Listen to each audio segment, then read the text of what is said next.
What's up? What's up? All my true funk soldiers out there.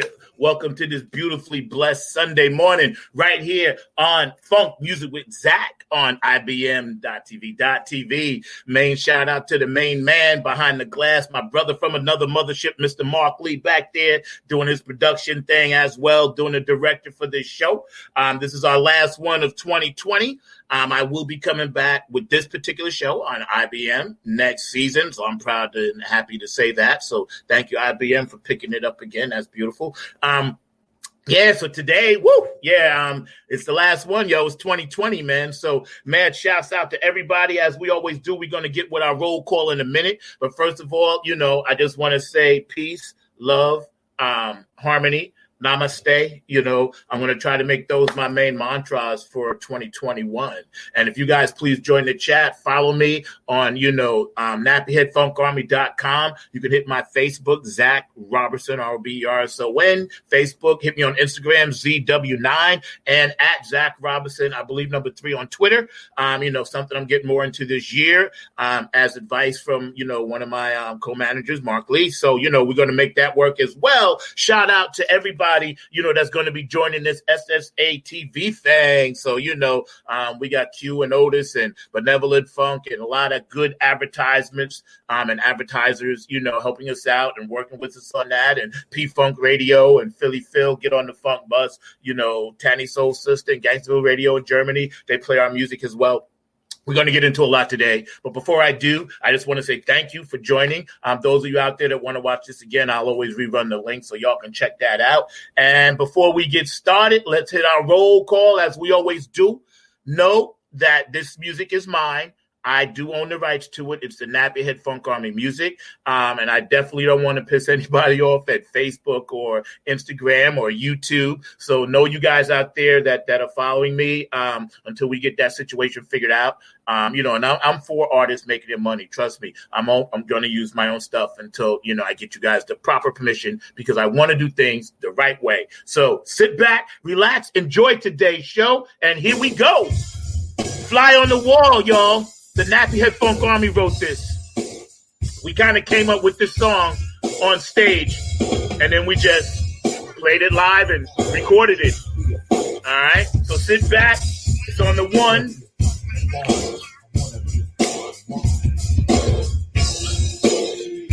Yeah, we're going to start in Australia today. What's up, my Aussie mates? Love you, Carmen. Love you, Wendy, and all my people over there. England, where you at? Wake up, wake up, wake up. Germany. India, where you at? Dubai. Mad shouts to Ankit and his family. It's like 12:30 at night. Love you. This is funky, y'all. I'm going to give this to my man Gabe to remix. Nappyhead Funk Army coming at you. Woo! Georgia. Time to wake up. North Carolina, South Carolina, time to get up. Ohio, Bootsy, Patty, what's up? Brenda Wood, y'all. What's up to all my club ambassador funketeers? DC's in the house. Texas in the house. Arkansas in the house. MPLS. Get up, funky the best. Got my purple on repping y'all today. The Detroit is in the house. West Coast, California, in the house.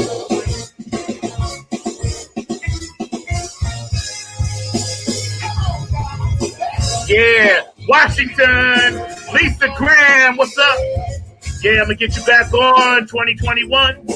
Mexico, Arizona, New Orleans, and don't forget, Philadelphia, Dr. Brookenstein. What's up, Dr. Brookenstein? I know this is your favorite Nappyhead song, Fly on the Wall. Woo! Yeah, man. Shouts out to KHX and all that great entertainment, K and Z Jams, Nancy Marie, Kevin Harrington, Groovalicious, William Bush, Eric J, designated hitter for the funk. Woo! Carlton Carlier, y'all. Eric Pearl, Miss Pat, Tanya T.X., I love y'all. Mark Bass, Ainsley Taylor. Yeah, man. All the Funketeers in the house. John Purvis, Andre, Andy LaSalle. All Nappy Head Funk Army alumni. Yeah, all around the world today for the funk. In Florida, Lee Coop and Karen hanging out. Yeah. Al Rashad and his amazing son in California, Josh, hanging out with us. Oh, nothing but the funk, y'all. I'm starting to feel good now. Oh, yeah. A fly on the wall in the hall of funk. I wrote this song because I was privy to hang out on the mothership. So, fly on the wall. We're going to redo this, though, because it's funky as hell. So how y'all doing today? You guys all right? Yeah, welcome to the show. I had to bring it in like that. I was just feeling it like that. Again, thank you. Welcome. You guys are amazing. And I pray that everybody's doing well. Today, I'm definitely advertising, my stuff from Afterglow. Thank you, Benevolent Funk and Otis, and love you for that. And toast to the boogie. I want you guys to get a really good look at my shirt because, it represents what we're talking about, and that's keeping the funk alive. Got to always rep the funk. Got to always make sure we keep it alive. So here we are hanging out. December 27th, let's look back for a minute because I think, hold on one second. I think that there's a lot that happened this year. Obviously, the negative stuff. But I also think there's a lot of necessary learning that came out of this year. We found out all kinds of things. We found out things about people we thought we knew. We found out things about people that we didn't know, that came and talked to Jay. You can see my Toast to the Boogie right here shirt. And thank you, Benevolent Funk and Otis Talking Afterglow, 92416. Thank you very much. So y'all peep this out. Y'all go support them, man. They're doing some great things. Make sure you pick up that next exit, too. Keepers of the Funk, man. That's hot. I blast that all the time. That's my wake-up music, man. And, man, shouts out to Rodney Skeet today. He's doing, I think, day 8 of his bass challenge. Skeet, love you, man. See you soon. Yeah, don't worry. Don't mind me. This is just my mind doing what my mind does. So when we look back, and we think about everything that happened this year, man, some of us went through some amazing tragedies that, we were able to overcome. Didn't happen to me personally, but I know a few people, man, that really went through some stuff and, had to deal with some serious illnesses and, had to deal with that on top of taking care of their family in the midst of COVID, losing their job and everything else, man. So for you guys, I love you. Stay strong. I know people that, that died, due to COVID. So to their families, my condolences. And if you got a birthday today, just celebrate your birthday. It's okay. I know sadness sometimes can be around you, but, still people that leave here, man, they don't feel any more pain or nothing like that. So they would prefer, you do something positive and remember them in a good way, so just kind of keep that in mind. That's my own personal opinion. I'm not, big on the whole, holding stuff in things. I'm always going to tell you what I'm thinking because that's what y'all expect on this show. And that's what you get. So my thing is, like, as we keep the creator in sight and what, we're supposed to be doing down here, this was a big wake up call in a good way. And that was my point because, and if you got an anniversary too, happy anniversary. But my point is that if you can overcome some of these things and learn a little something along the way and pass it on to others, I think you've done your job. Everybody's not meant to be the leader out front. I'm going to use a musical metaphor. Everybody's not meant to be the leader of the band. Like Whitney Houston said, some people got to sing in church, in the pews. Without the people in the pews, the choir can sing all it wants, but who's the choir singing to if nobody's singing back? So we really still all have to work together, and if we continue to follow this current trend, we can make it. We can make it because there are many, many, many more conscious, awake people out here than there are people that are sleeping. It's just that the people that are sleeping, they make the most noise. So they're getting all the attention. But, quietly, there's a lot of great people out here getting a lot of things done. And we should be very, very proud of them. And so that's how kind of way I wanted to start my show. Again, peace, love, and harmony. You know what I mean? And I was talking to my friend Brenda yesterday, and, she came up with a phrase, and I'm going to use that for another show down the line. So I ain't going to tell you even what it is. You just have to watch and see. But I was like, yeah, Brenda, that's it. That's the phrase I'm going to use. You know what I'm saying? But first responders, nurses, people who do the housekeeping, people who do the cooking, x-ray techs and, all the medical techs and all the childcare people that work in childcare in communities as well as in schools, teachers, people on the front lines, people that, make your food when you go in the subway, the man that picks up your garbage, or woman, the police officers, the men and women that put their lives on the line regardless of what's going on, the firemen, who run towards fire when everybody else is running away, the ambulance techs and all the people that get people to and from emergency situations, people that have to be, doing their jobs and trying to do it as best they can and holding it down for America. You guys definitely deserve my highest praise, my tip of the cap to you for all that you do and all the good things that you've done throughout 2020. And as we go in this show, I'm going to be telling you my best and my worst of sometimes, as it pops in my head. But that's one of my best. That's one of the best things that I've seen come out of 2020 is that the people we needed not to give up didn't give up. So kudos to you and thank you. Now, the people that I reversed it because the people that we needed to not give up actually gave up on you and me. They gave up. They gave up when they didn't really give us enough foresight and warning about supplies and things we needed, or foresight and warning about, hey, don't pay a bill this month. You may need to hold on to that extra money, or the foresight and warning about what the actual truth was, because we were getting a different story every day. So when that's the worst of it to me, because that started a lot of stuff that was already being uncovered. Brown-skinned men and women have been systematically abused morally, physically, consciously, and racially since this whole thing began, simply because of the pigment, your DNA, whether you have a round nose or whether you have high cheekbones or whether you're straight or gay, differences of the human body that are physical, not spiritual. So why should somebody hate on somebody because they physically look different? Or, they physically may have something in their pigment, in their skin called melanin that actually makes us darker. So why should somebody be hated on, killed, tortured, maimed, raped, beat, shot in the street, still to this day, because of a substance called melanin? And that's as simple as that. Break it down to that. What is the actual substance in someone's skin that makes them dark, besides their environment and their continent and their demographic? It's a chemical thing in the skin, So think about that. Just like money, paper dollar bills and all of that.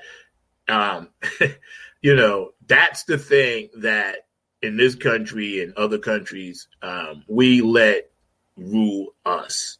Okay. So if you take that thing, and, the greed, or I believe in the biblical terms, it speaks of, the love of money, and you take the chemical substance we have in our body called melanin, which is in our DNA, and then you take someone being straight or gay and having a gender choice, and then you take someone from the North and then you take someone from the South, and they automatically are still fighting that civil war.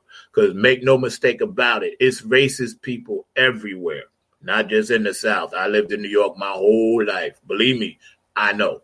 So I'm not just painting the South with a broad brush or the Midwest. I'm just talking about the United States as well as globally, And if we continue to try to divide which is what they want, we're destined to continue to struggle. I'm not saying we won't make it, but I'm just saying, we're destined to continue to struggle on things that we should be past by now, and I'm hoping this younger generation, which I have seen, and I have seen a few people younger and, they're trying to do their whole, High Hitler thing and all this other bullshit. But you know what I'm saying? For the most part, the younger generation figured it out. That's why they're so together on this thing. So, yes, that's, one of the best that I see. Again, I'm going to be doing the best and worst of till I get some archive videos. I'm going to bring my man Mark Lee on. And after this show, there's probably going to be a roundtable, but I'm not really sure. So you guys are always welcome to join in. Please hit me up with ideas, information, any topics you may want to discuss going forward, and I'll be more than happy. I'm going to try to get a lot of people on this particular show starting in probably starting like maybe after February in this show. Because I want to do some different things. So the worst of 2020. Again, that was one of the best. The worst, again, I'm going to be doing best and worst for a minute. The hatred of Black men and women in this country by the police, totally the worst. Has to be the worst. It's even worse than the president, because he stood by and let some of that slide without speaking out about it. But the worst, okay, obviously it was Mr. George Floyd and Breonna Taylor and the gentleman before that got killed in Georgia just jogging. That was pretty much and we've had these incidences and they happen all the time. And it started last year when the gentleman in Minneapolis got shot, gunned down in the back. So don't think I'm forgetting about any of that. I am not in no way, shape, fashion, or form trying to lessen anything. I'm just telling you from my recollection, what I remember standing out was those things. And with George Floyd, that was the worst of 2020. That was the worst.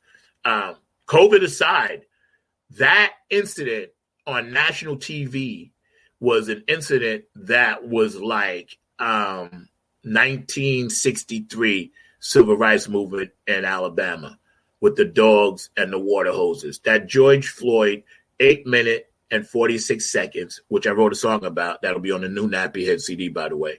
It's called 846. But that moment is frozen in time. Okay, that moment is frozen in time. No matter what, that's the worst of 2020, because that showed the world just how pitiful the United States really is. It really brought attention to, hey, we're supposed to be the greatest country in the world, and hey, we're supposed to do, all this great stuff, and we help everybody else, and we go to Africa to fight civil rights, and, we go to a lot of different Slavic countries, and we deal with genocide, and we try to help other countries so they don't do that, and here we are doing it right here. And I wouldn't really say it's domestic terrorism as much as I would say it's American terrorism, and that's what it is. And we're so quick to judge other countries. We're so quick to jump, in our planes and our boats and fly over somewhere else and bomb them because they don't believe what we believe in. We're so quick to do all of these things to other people, and our own backyard has been trashed for over 450, 500 years, okay, starting with the Native Americans, okay? So in good conscience, me as an American citizen, a Black man, a person that, has lived a little bit, I can't even understand how anybody can support how our government treats people over here and then go fight somewhere else, I know war is big business. Make no mistake about it. I am totally not naive to how the system works. I know even our own presidents don't run the country. Okay, so let's get that straight. Here's something that you guys probably don't even know. The Federal Reserve, where all the gold is, right? The Federal Reserve we hold everybody's gold in trust. Why are we doing it? I don't know. But the truth of the matter is, we're broke in America. Our country is broke. We charge them a certain amount, to deal with their gold. But all these countries that have gold here and money here in the Federal Reserve actually own the United States. We've been sold out by corporate a long time ago. So everything that you may think you know about some things, I advise you to do the research again and try to read the fine print on the back of your mortgage one day when it comes up written in Chinese. Okay. So having said that, we front in America, like one of those reality TV shows, nothing but a front. We're actually lying to the very people in this country that believe in the flag and believe in the stars and all of that. Because think about it. Why do we need to hold everyone else's money? That's our plot in America. Like, no, bring all your gold here. We'll hold it all here. So what are we doing that for? Okay, number one. And I know there's a logical reason that they tell you, but, the real logical reason, in my humble opinion, on this show, Funk Music with Zack, since we're talking about it, is because, we want to appear to be more powerful monetarily than we really are.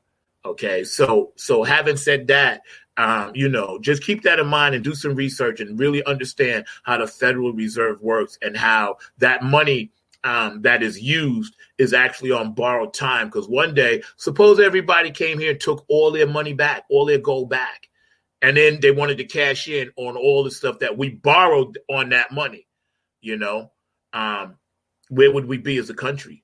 This is why we constantly need to stay in wars, because as well as I know that, when a country goes to war, it's for profit. No one since the beginning of time, I don't care, Egyptian, Julius Caesar, go all the way back to the Moors, whatever, people fighting, whenever there's conflict, you best believe it's for profit. You know what I mean? That goes all the way back to the creator. He was hung on the cross because what? He was trying to get people what are you paying taxes for? So, kudos to my man hippie Jesus. And I always say he was a hippie. And that's my own belief. I ain't slamming nobody, so please don't get offended. But this is my show, and I do come raw with it. Kudos to him, because he was like, you paying taxes for? You know what I'm saying? That was part of the thing. People was like, hey, why we got to keep constantly doing this? But yeah, so, think about that, because as this country continues to be robbed, just think about the worst of 2020 and how it really, really has affected us when it comes to, people trying to fake and be more than they really are. And I think that's kind of like what America has become with a lot of the social media stuff. And that's why, again, I'm saying the good and the bad. The bad to me is that with the social media thing is that even though 2020, we needed to really, really connect. What's up? Hi, Kim. In 2020, we really needed to connect. A lot of the stuff that was put out there, especially during the election times, was complete BS from both sides. Okay. That's why it's hard to get an objective opinion. The news is no longer about Walter Cronkite coming on telling you, this happened. Now it's a lot of it has to be edited, and it has to be cut, and it has to be documented in such a way and put together in such a way to where it represents that particular side or station's opinion. Okay. And everybody's hip to that. This is why the president on the way out lost the election, because no matter what he tried to run on his particular favorite network or what they said, he didn't give people enough credit. He was assuming that everybody was stupid. So all the stuff that he put out, people were like, yeah, but I know different. Because now the one good thing about social media, you can find all your own information. If you dig and search hard and far enough, you could actually find it.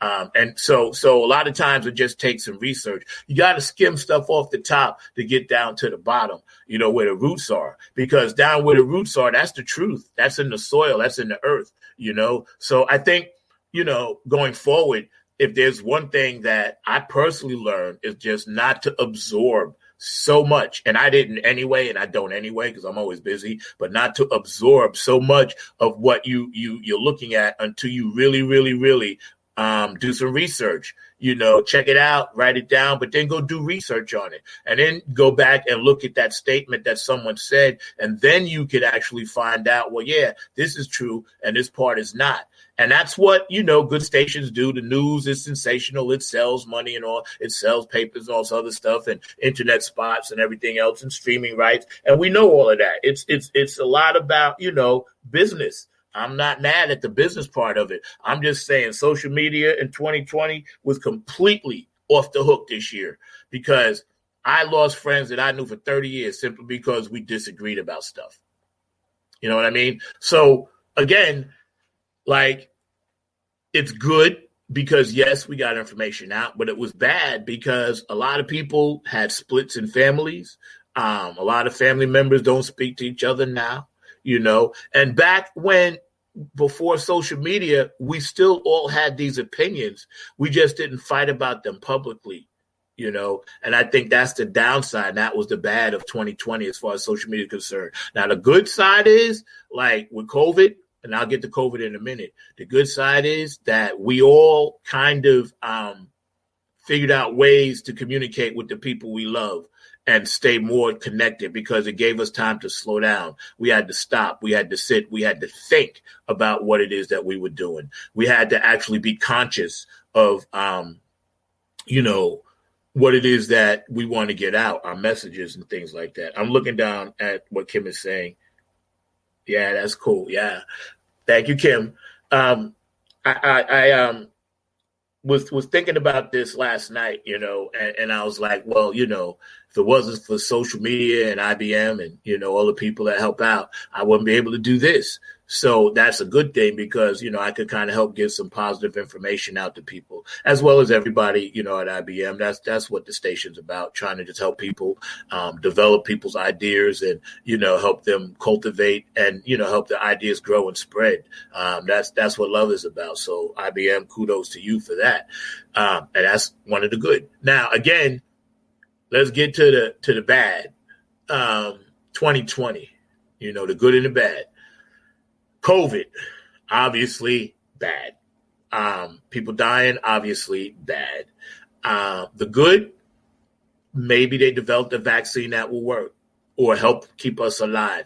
Maybe now that we have scientists back in place, which is the good, we can kind of be prepared for the next pandemic. Because make no mistake about it. What's up, Brooks?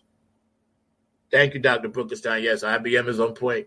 And maybe, one day you get your own show on there or come over and hang out, what I'm doing, whatever, man. The good, yes, they can probably see the next pandemic coming because make no mistake about it, it's one coming.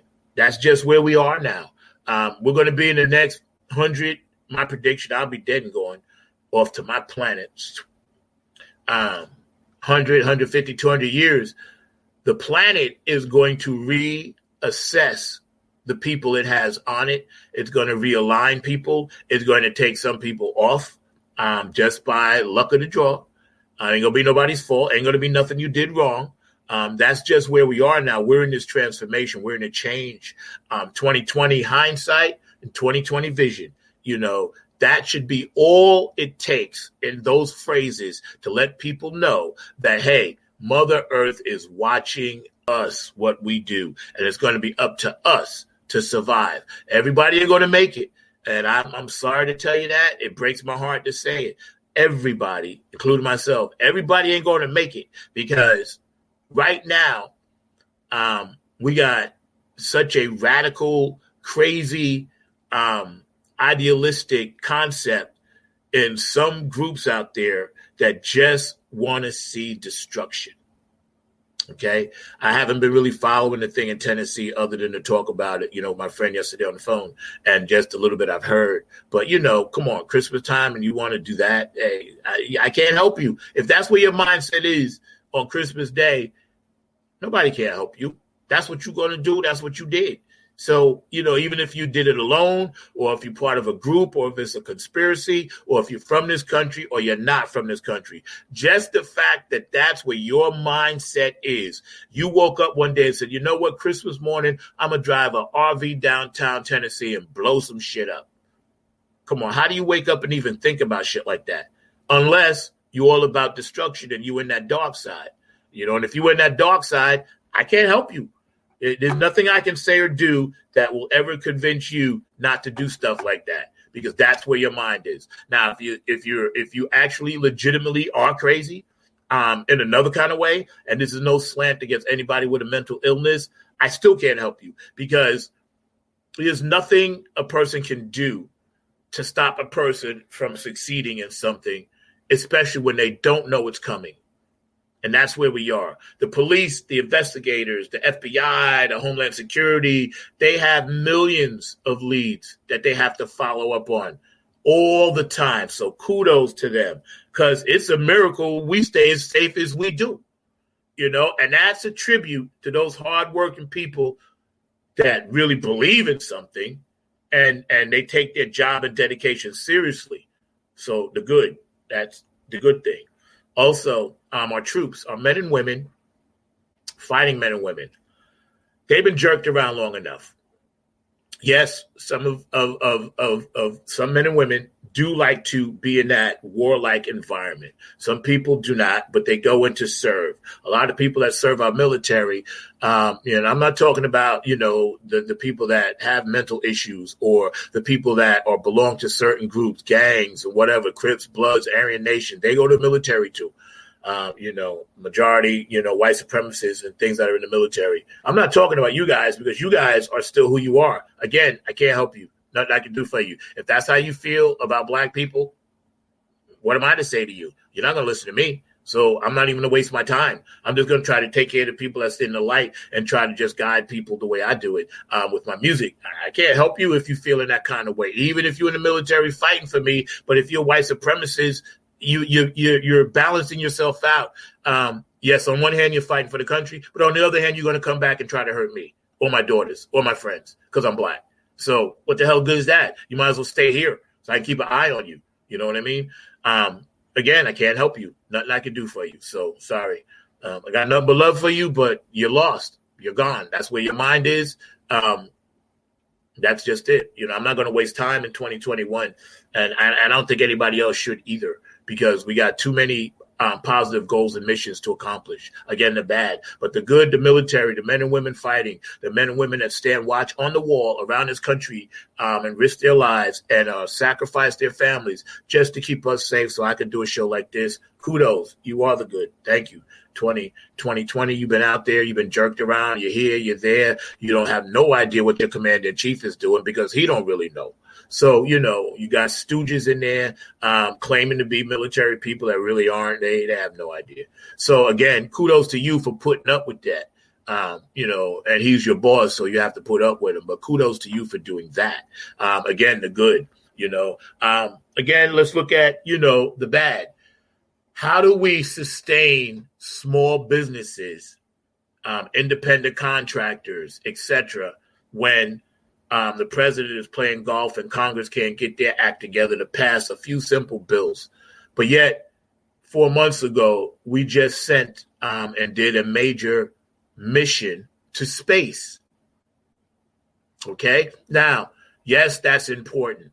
Science, exploration, and contact, which was made way back in the 30s. Don't make no mistake about it. ETs have been here, always will be. We're just a part of what's going on down here. Shout out to my girl, Chrissy Key Rollins. Trust the process, Chrissy. That's right. She taught me that. And believe me, since then, I've been trusting the process. Matter of fact, I'm going to show you this that I keep next to me at all times. Thank you, Chrissy. You're the bomb.com, and she's going to be in my show, I think, the second week in January. And she also made me this. So thank you. But, if we can send that many people to space and it's a joint space thing and, working on the space station and we going to Mars and all this other stuff. Yeah. And keeping science rolling, right. Which we're definitely developing a strong space military because we're going to need one. Right. But how can we not put that aside for a couple of months and be like, okay, you know what? We're going to postpone this for a year, take this money, and we're going to help people out. And we're going to bypass all the BS in Congress and the Senate and the House. And we're just going to give people like, Randy Moss said once, he's a great football player, Hall of Famer, straight cash, homie. You know what I'm saying? Straight cash. That's what we need to give people. No checks, none of that. Just cash, because that's what people need. So the good that comes from that, you can vote all these people out, because now you have seen the power of your vote.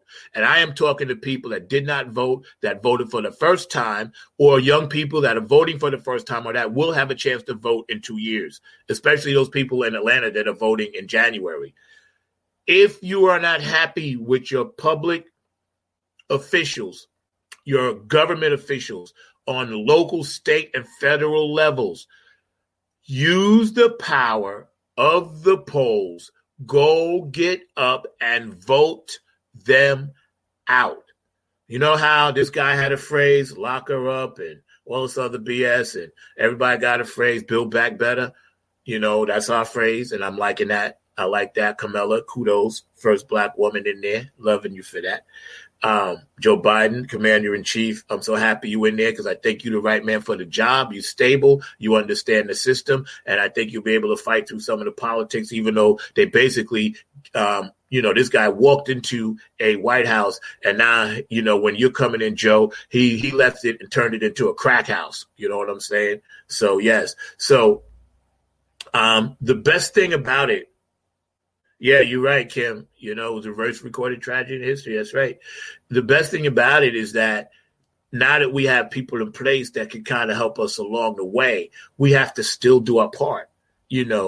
Local, and Kim always said this, and I love you for this, Kim, because she got me hip to some stuff. Local government and local elections and local politics, you need to really get it down on paper and get that paper flowing. It's one thing to talk about stuff, and Kim always says this, but it's another thing to actually do stuff. So this year in 2021, let's be doers. Let's go to those city council meetings. Let's go downtown to your local small communities and get involved. I know it's hard. I know you don't have the time, but I'm telling you, we have to make time for this, because if we do not, we will continue in this cycle. Okay, so that's the good, because and this was my point about the good and the bad. This is the good. Your voice counts. This election proved that, even though it had some bumps and bruises and scratches and scrapes, but still in all, we proved as American citizens that really, really want a democratic system, party of, lesser of two evils still, but still in all, your voice counted. So kudos to everybody that was out there, that's the good. Another good 2020. Keep an eye on my clock, Mark, for a second. Let me check, because I don't want to miss some stuff. Oh, 12:38. Cool. Yeah, I'm going to bring Mark on in about 5 minutes. I'm going to roll just one of those videos. It's about maybe 9 minutes long. The one from the Funky Fish, the 9 minutes, Mark, get that ready, and then I'm going to roll that. Then I'm going to bring you on, man, because we're going to talk, because this conversation is most definitely more important. And we'll get to them videos next week on another show, on the same show. But, kudos to all the people right now that are on these volunteer food programs and helping hand out food, even though some of them do not have food themselves. They're volunteering their time, their energy, their love. Yeah, Kim, that's right. That's right. Kim is reading up a message. Yes, that's it. They're volunteering their time, energy, and love, because they feel the need to help people. I see it when I'm driving around, people at churches, cars stretched for blocks, miles long, people standing in line with their kids in strollers, in the rain, in the cold weather. It was like 28 degrees here yesterday, and people were outstanding. Day after Christmas, and all of these people that are doing the actual work, taking the box of food and physically putting it in your truck.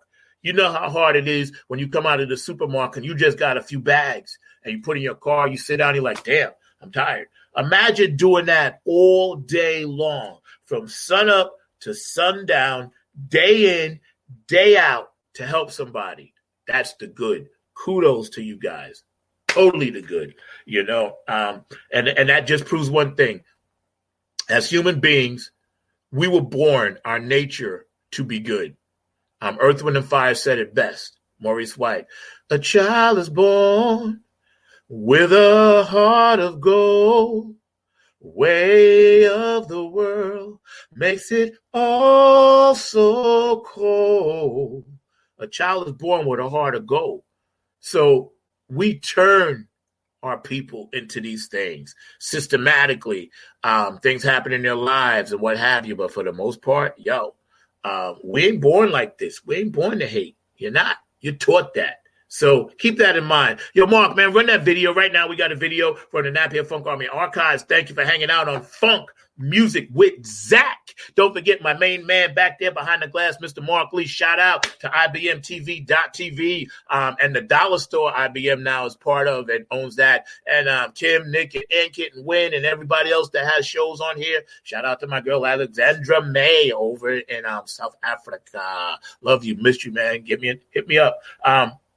Yeah, so you guys hang out. I know Dr. Tawana Anthony, I believe, has a show starting in January, and you'll see me promoting her on my Facebook page. So kudos to you, Dr. Anthony. You and Ankit got something popping that's going to be mad cool, and I know you're going to, be spreading that show around a little bit to other networks. So that's cool, too. So, yeah, shout out to Bill. Love you, Bill. Miss you, man. I'll see you soon. When we look back at this video that you're going to see that Mark's queuing up, this was our home base in New York, Long Island. We were a P-Funk tribute band, and we were just a funk band. And we, Nappy Head, it was funk band and funk, spiritual funk. We did all of that mixed up into one, playing stuff like Prince and Sly and, the Beatles and Come Together and Tan Roof Off the Sucker and our own music as well, Fly on the Wall that you heard earlier. So, that's what we kind of did. This was one of the rare videos that we actually have of us doing that. And I think you guys will dig it. So y'all hang out and enjoy this. All right.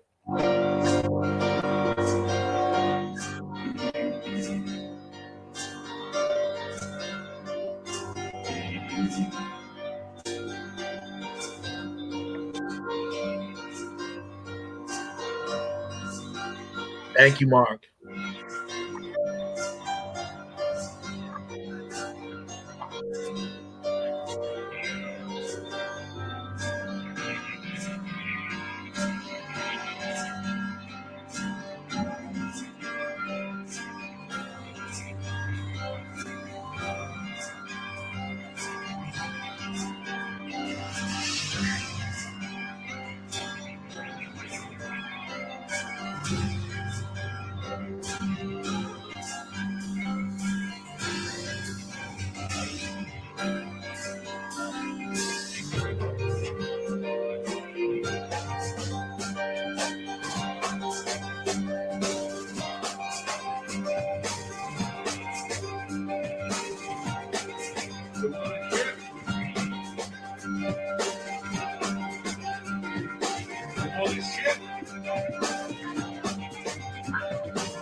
What's up, y'all?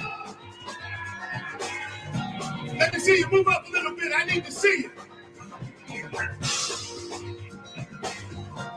There you go. All right. On the one band, real hard, great. We are the Nappy Head Funk Army.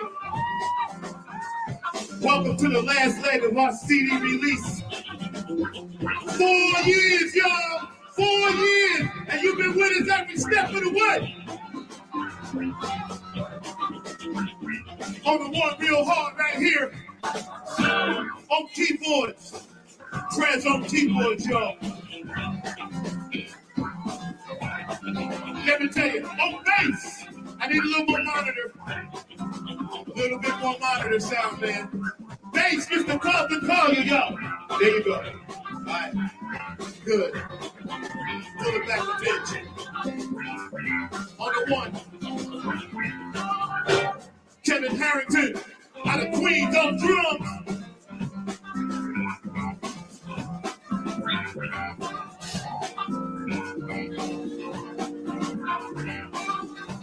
On keyboards, y'all.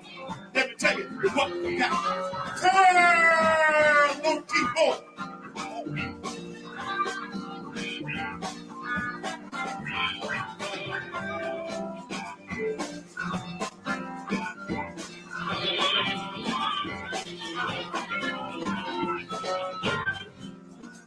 On guitar, the funk meister himself, Groove Malicious.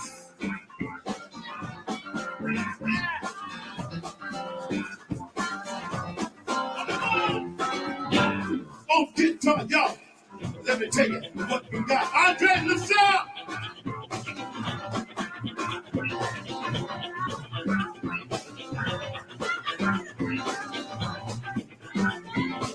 Designated hitter for the boot. Eric Jack.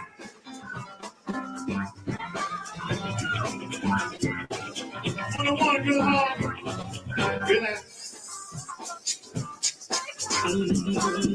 This pretty young lady coming to the stage. Red hot. Miss Tommy Tillett.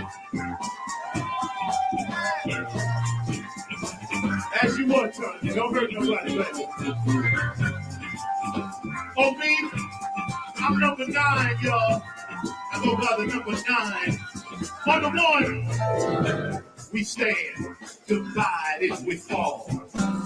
Should our backs ever be against the wall? We'll be together, until the jam is done. Let me see you move from side to side like this.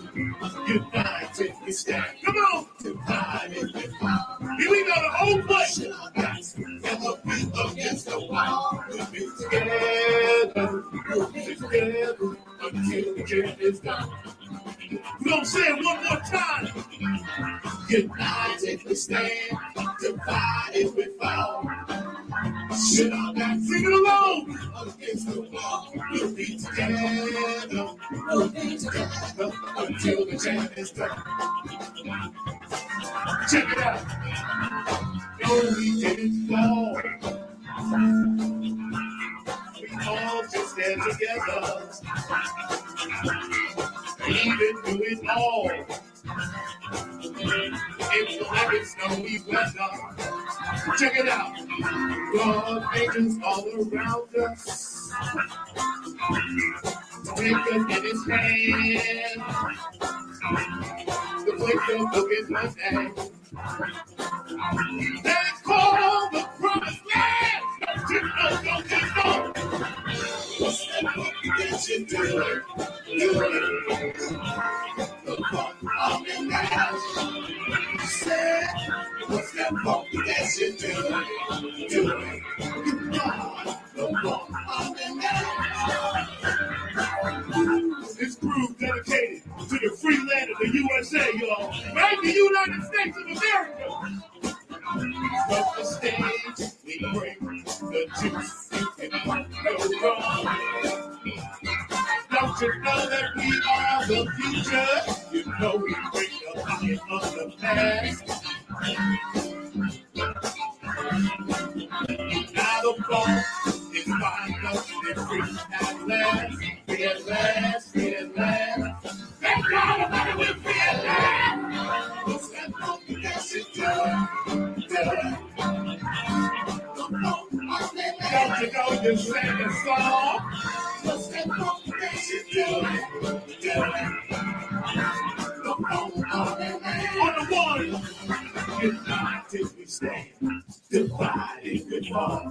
New York, should our backs ever be against while. We'll be together. We'll be together until the day is gone. I need to hear you say that one time for me. Can y'all say it? Goodbye to the sky. Divided and fall. Should our backs ever be against the wall? We'll be together. We'll be together until the day is done. One time, y'all say it. One time. United we stand. Divided we fall. Should our backs ever be against the wall? We'll be together. We'll be together until the day is done. United we stand. Divided we fall. Should our backs ever be against the wall? No. Don't you know, until the day is done. United we stand, divided we fall. Should our backs never be against the wall? We'll be together. We'll be together until the day is done.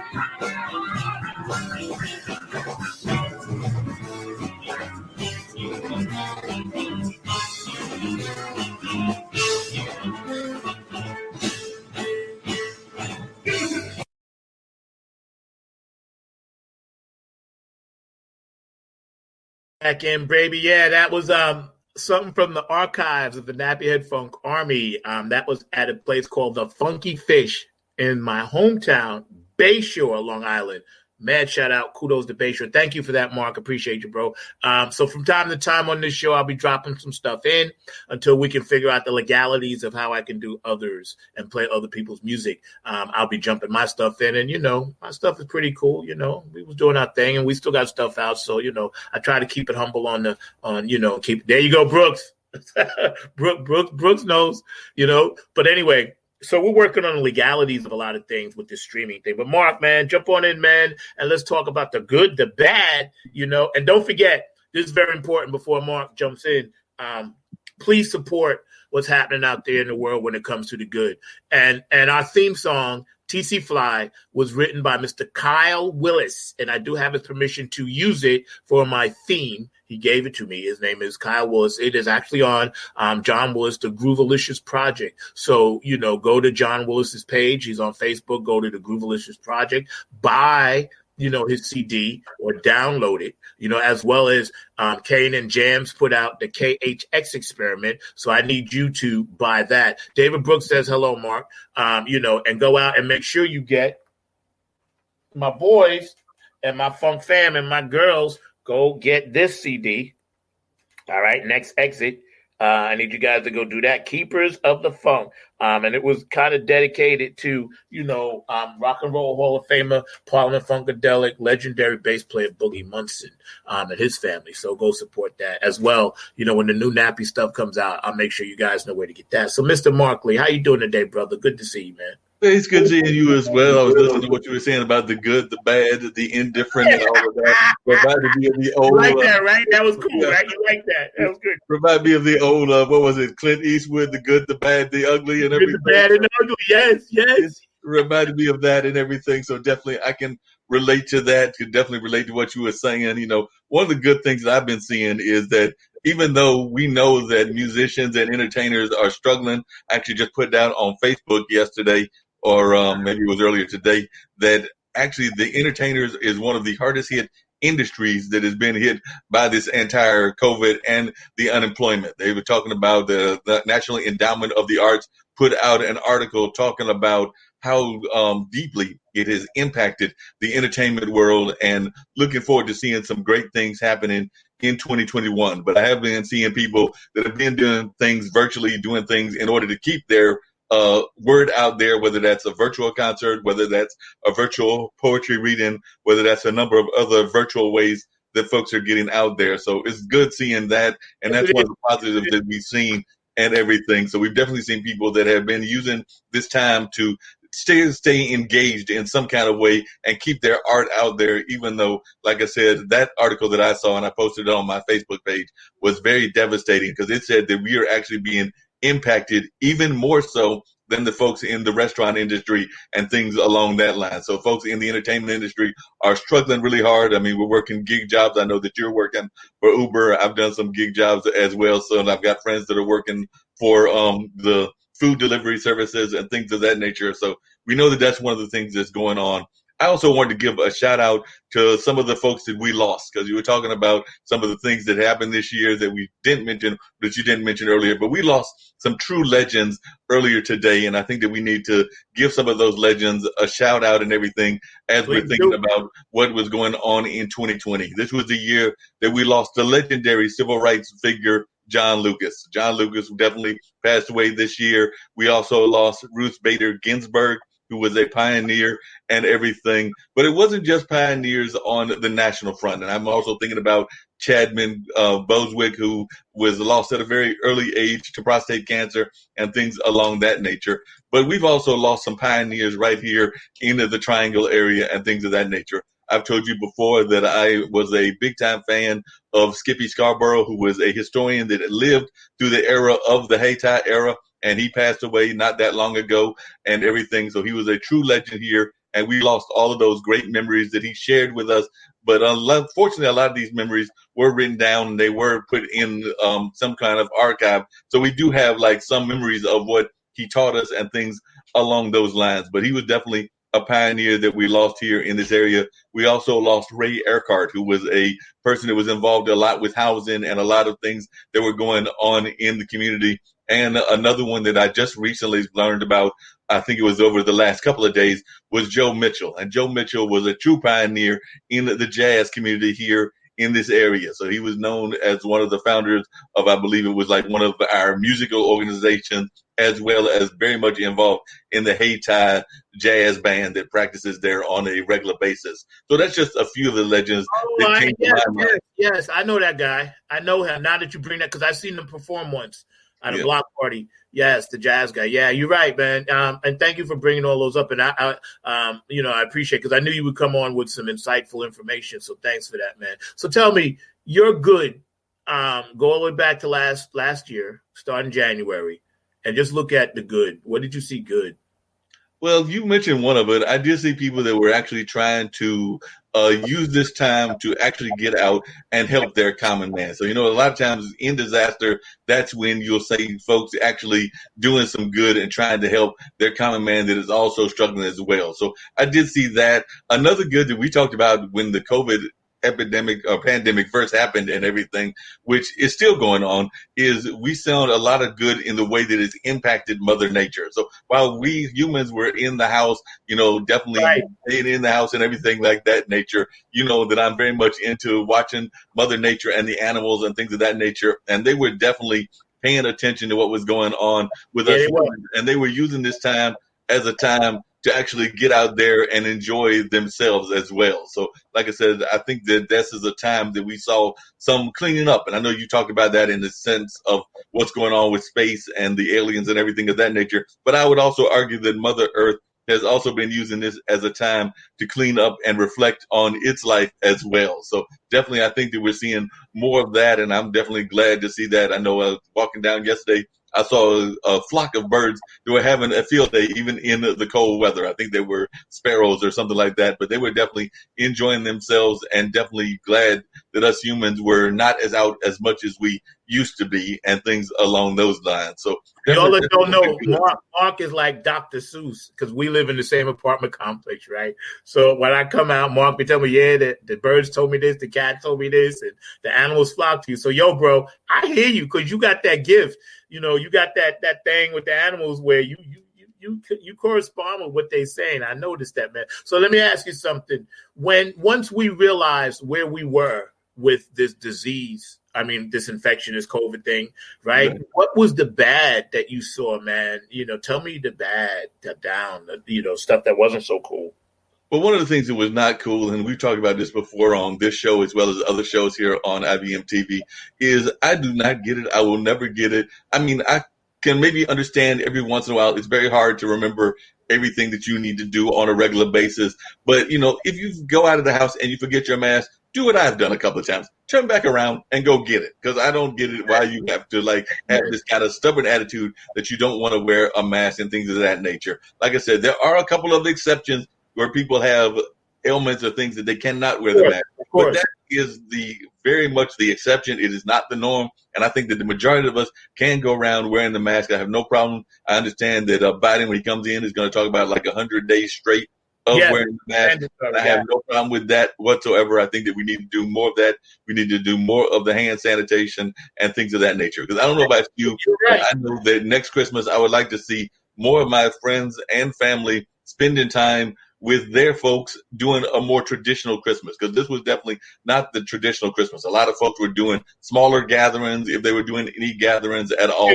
That's right. A lot of people will be able to have the more normal kind of Christmas that they used to have. So I'm hoping that we'll see more of that going as well. So that's one of the. Check this out. Is it possible we can do our heart out now? That's right, Dr. Brooks, and you stay on with us, man, because people need to come together in prayer. He's right. Is it possible you could get us out, and then we can continue this on the other side, you and I and whoever joins the panel, because this is really important, because I do have some more good and bad for you, because I had some questions I was going to ask you about. Yeah. So maybe if that's cool with you, again, here we are hanging out on Funk Music with Zack on Sunday, IBM.TV. Please join us.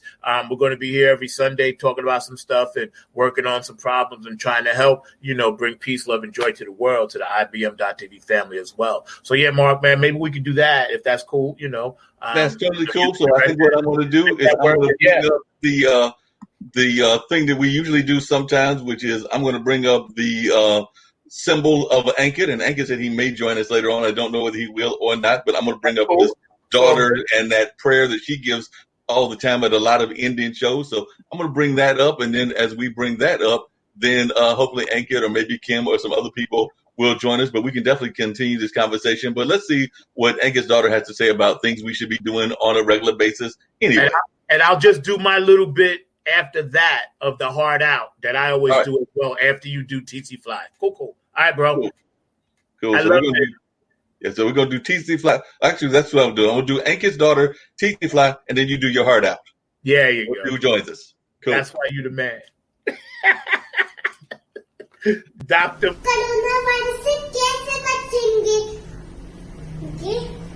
Hand होकर और ऐसे हमने खांसी जब आएगी तो ऐसे करेंगे अथू अथू और कोरोना वायरस को धन्यवाद हमारा म्यूजिक सुनने का. That's so cool, man. I love that. Makes my day. Makes my day. So I'm going to hit this heart out, and then I'm going to have you do your heart out after we do the song as well. So I'll do my roll call and get out, and then we just jump back in this, man, because the good and the bad, we got a lot to talk about. Oh, yeah, definitely. So I'm going to hit this one, too, and then we'll come back with your roll call as well. Thank y'all for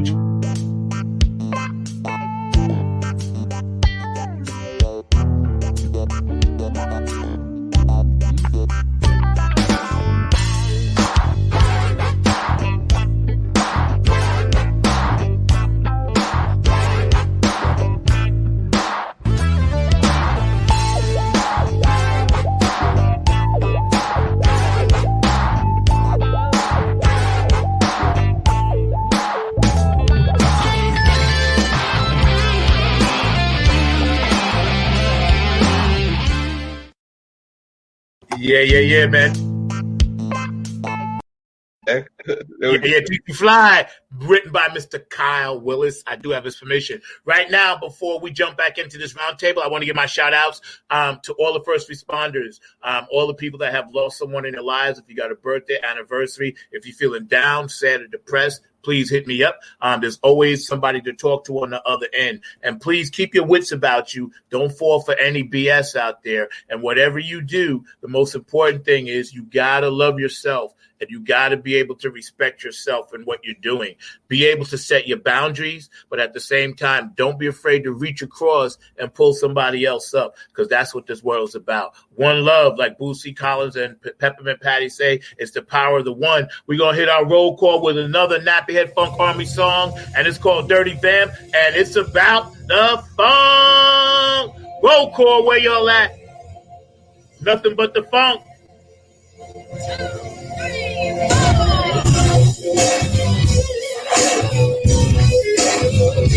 We're going to be doing this with 2 again.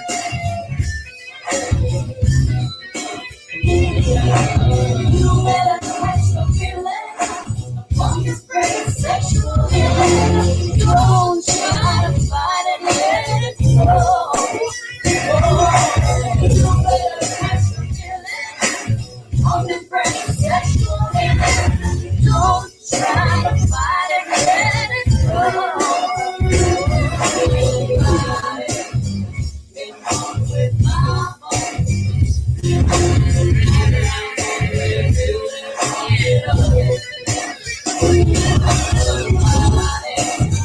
Been sleeping with my phone on the one.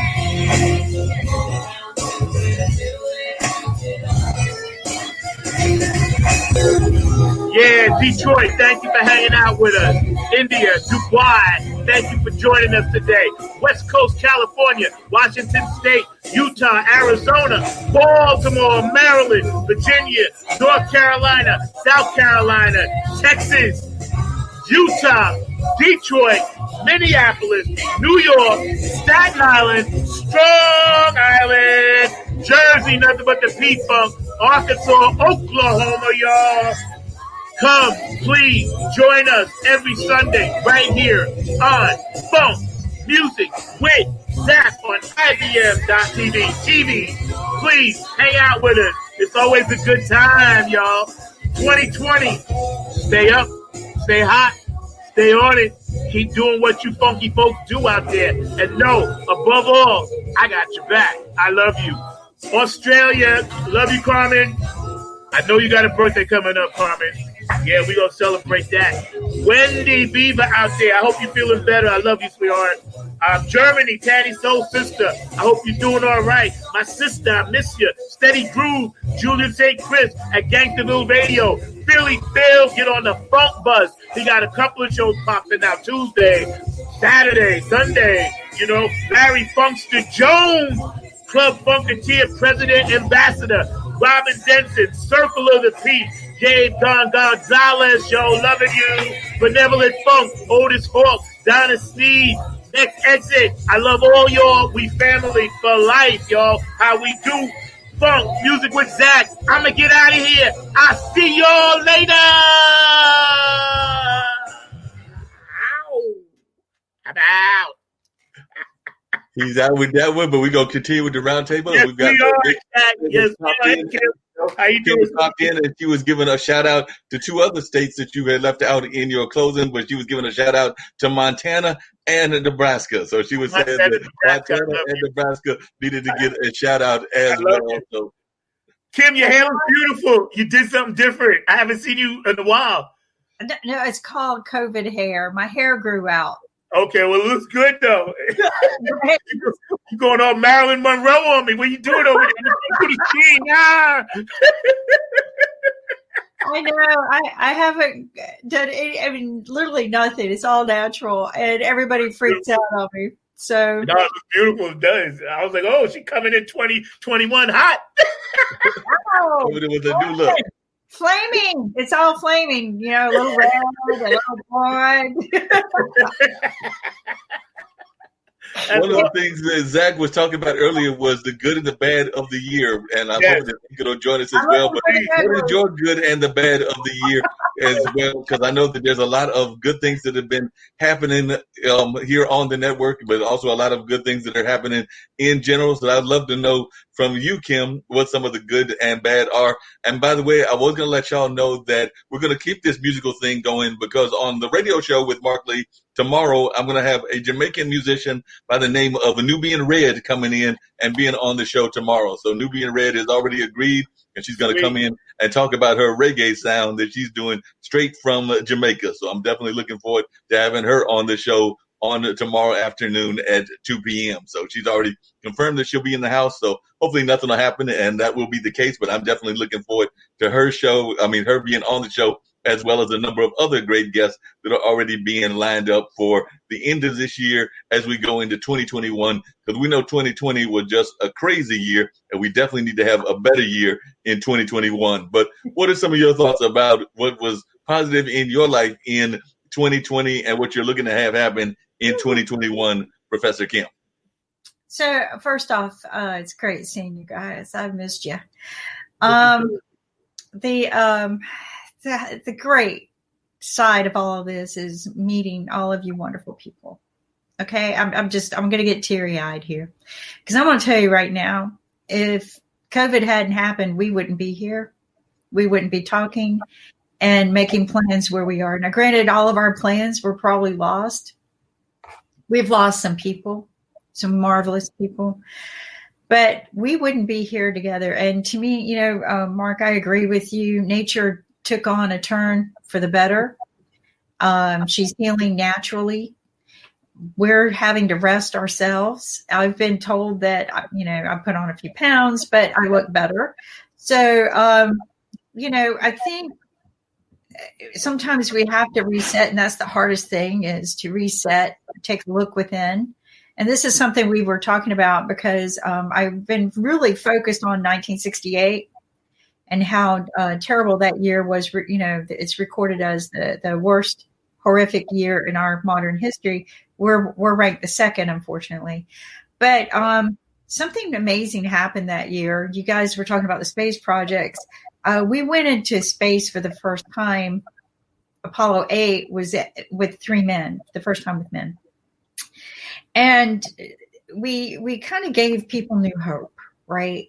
That mission gave people a light at the end of the year, because it was Christmas Eve, 1968, when they flew around and orbited around the moon. You have to get these words right, because NASA don't like it if you say it wrong. Right. So anyway, not just flew around the room, we orbited. So, okay, got it, guys. So I was 10. Yeah, so when looking back, how old I was, how mesmerized, because we heard so many sad things that year as a young child, right? And to see something so amazing happen and televised on TV, because these guys didn't even just go to space, but they took a TV camera with them and sent it back home live. And I'm like, how are they doing that? How are they going? That magic antenna, right? The magic antenna. So we have to take a look at, like you guys saying, there was a lot of bad that happened this year, and I think we need to reflect on it. The worst, I think, is discovering how unprepared we were. Yes. I think that hurt me more than anything, because I'm a person who likes to be prepared, and to realize our leaders lacked the preparedness, the honesty in the very beginning. Like, they were not honest with us about what this can do to us, how it can damage us. Instead, they were covering up, trying to figure things out to benefit them. The other worst is not just, and I guess it falls under being prepared, is the stimulus. Is nobody took care of the people.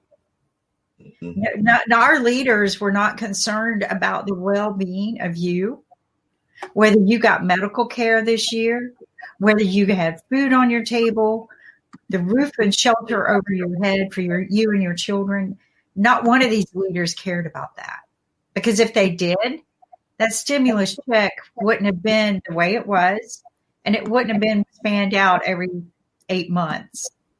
So that, to me, is the and I guess you would call it the ugly, good, the bad, the ugly. Like, every time I hear good and bad, I think, yeah, me too. Yeah. So, and I would say the ugly is how people divided over the political campaign. And I heard you, Zach. I was listening to you, how friends and family divided over one man that we don't even personally know. We don't even He's never done a personal thing for me. He didn't really do anything for me or you. I think he did some things for our country that are good, and I think we could count them. But the thing is that was the ugliest part of the year, is watching people say so many hateful things to each other rather than let's just fix the problem. Yeah, me too. I'm same. When you were, let's just say, in the middle of this, right? And we all obviously realized, okay, we're in the middle of this serious thing, because we kind of find out December, January, but then by like April, May, when we were like, oh my God, this is just so bad, right? Did you see any light at the end of the tunnel, Kim, and Mark too as well, but I'm going to ask Kim first, that we would be kind of close to some type of vaccine now? Or because me personally, I'm going to tell you, I had no hope, none. I just had given up with the vaccine. How did you feel about that when you first heard, hey, it's possible? I don't believe in those kind of possibilities. In fact, I pulled an old document about how the vaccines caused a big problem a few years ago, and it was a national lawsuit. And it's weird. It just fell out of some old paperwork I had because I'm under tax audit, and I'm going through old papers, and there it was. Wow, I can't believe this. We're going through this all over again. No, Zach, I knew they were doing wrong, because when we did not have a pandemic team, we were pointing fingers rather than fixing problems.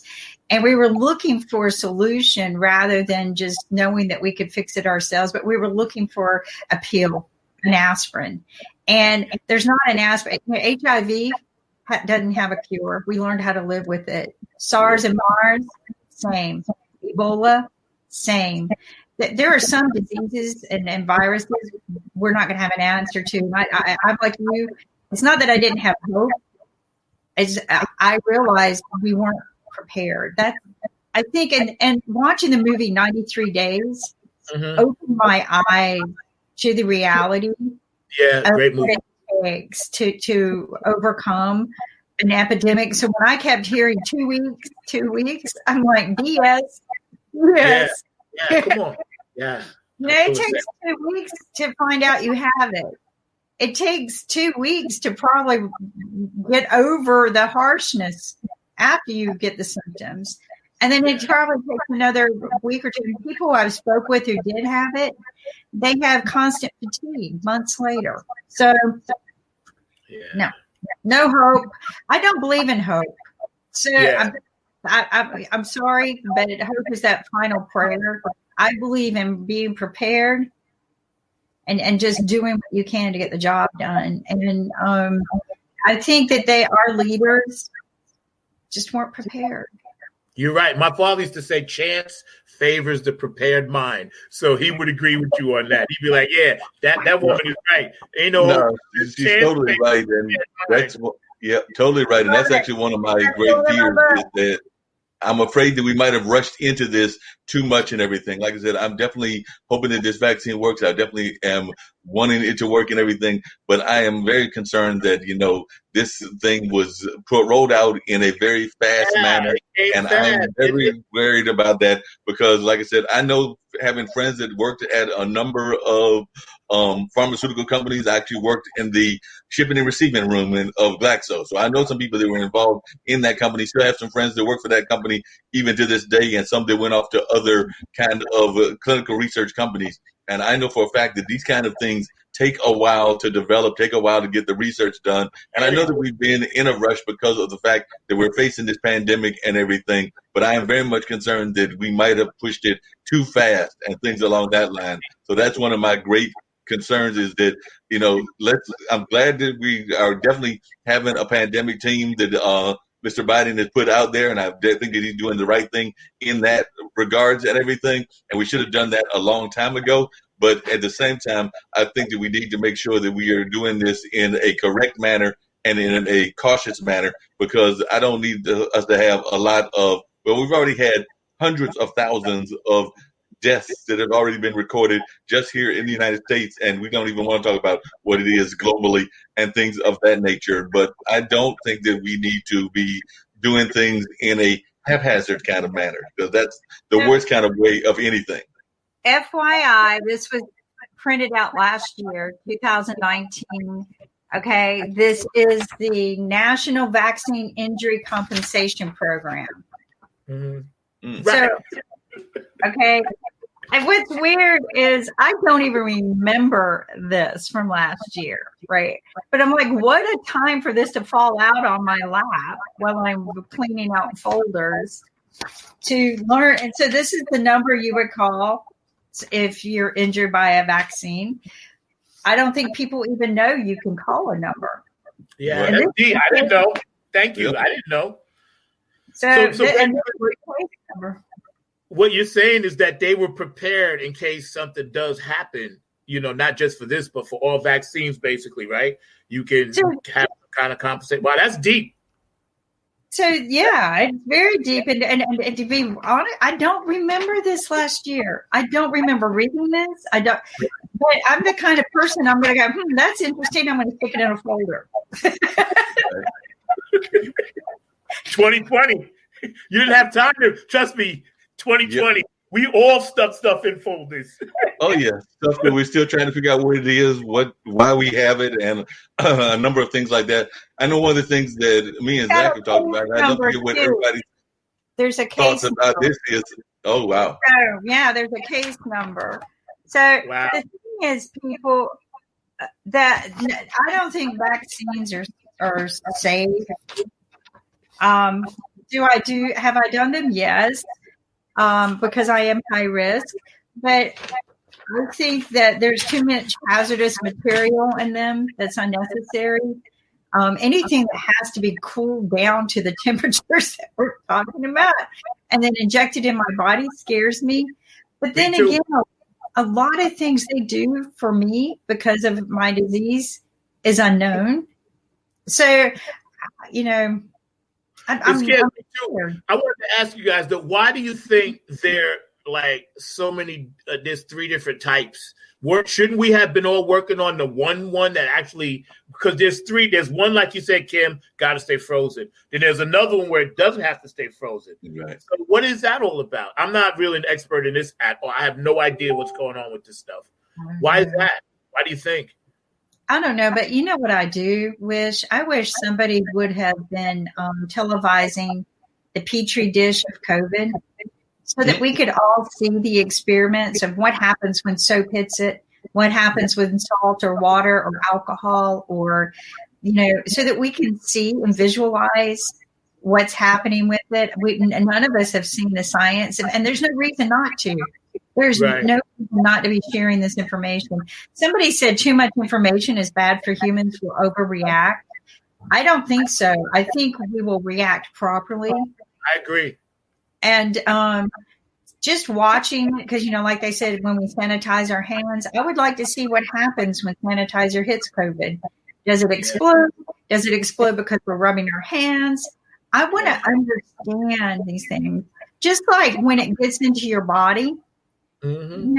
I was reading articles in February about it. Why wasn't my president reading these articles? Tears the lungs. This is not a cold virus. That's what I kept telling people. This is not a cold virus. It gets in your lungs and it tears it like a honeycomb. Yeah. Your lungs are not going to heal from that. If it finds an entry into the bloodstream, which is what it's looking for because it's a host. It's looking for a host. It gets into the bloodstream. It causes what they call a blood storm, and it starts to just tear all of your organs apart. Yeah. So this is why so many people died, is that the COVID found an entryway into the bloodstream. And what's irritating me, guys, is all of a sudden, we were talking about this back in March. I was reading these articles back in March. People are coming out and just now saying, oh, guess what? Like it's something great news. And I'm like, no, we've known this since February. Yeah. The white papers, the articles, that they all knew all this. But we can't fix what they broke. But what we can do is start mending and rebuilding. That's Yeah. No, we can definitely do that. And one of the things that I think that we should probably do, and I just had this idea, and I'm going to just throw it out here for you, Kim, and everything, is I remember growing up, we were talking about like some of the great things of 68, and I was 6 years old at that time and everything. But I also remember that in the 60s and the 70s, there were great science programs. There were things like the Wild Wild Kingdom and Jacques Cousteau and things along those lines. I think that that's what we need on IBM TV. So we need a science show that can actually physically explain what the science is. So this is my new pitch for a show for you to create or for the scientists to create and things of that nature. I don't have that science background, but I know we have some scientists that work within the team and everything. So we need to have a show that actually explains some of these things that are going on, because I do remember those shows being incredibly popular in the 70s, and you don't even hardly see them on TV anymore. They were prime time because they came on Sunday night. Mutual of Omaha's Wild Kingdom and all of that came on after Bonanza. Like you said, Mark, I remember watching those shows and learning some stuff, because you remember, not all of us are pretty much in that same category, but we all got the measles shots, the chickenpox shots, diphtheria shots, and polio. 4 vaccines they pumped into us when we were kids, okay? Now, they knew something because the scientists were like, listen, this is mandatory. And I remember, getting back to what you said, Kim, a couple of shows ago, we talked about patriotism, right? What patriotism really is. And I remember everybody was there from my neighborhood, black, white, Hispanic, didn't matter, Native American, everybody was a patriot. Everybody got the shot. The kids got it in a lump of sugar, and everybody went home to protect the country. What bothers me now, Kim, like you said before, the hatred of people just butting heads all the time, and we're not even understanding this virus, yet we still have the time in our mind to hate somebody else because, they may want to stay safe or whatever. And that part really scares me, because people that don't really believe in science, I'm scared of them. I'm scared. I'm not saying don't be spiritual and believe in God, but God made scientists too, Yeah. And I remember it was an act of patriotism to get your shot. Now it's like you're anti-patriot if you believe in science, and I don't get that. Well, my sister was all upset because she said she heard that we're not going to get to travel unless we can show a chip ID of some kind that we have been vaccinated. And a lot of people, and I'm going to tell you, a lot of doctors and nurses are scared of the shot, but then I have doctors and nurses who are eager to get it. So I'm trying to balance it. I think what I'm going to do, there's no need for me to get out and do anything for another year if I don't have to. Right. I can stay at home and mend the fences at home for another year, because I've traveled 85% of my life from 1984 until to last year or this year. Literally 85% of my life, except for the years when I had to recover from surgeries.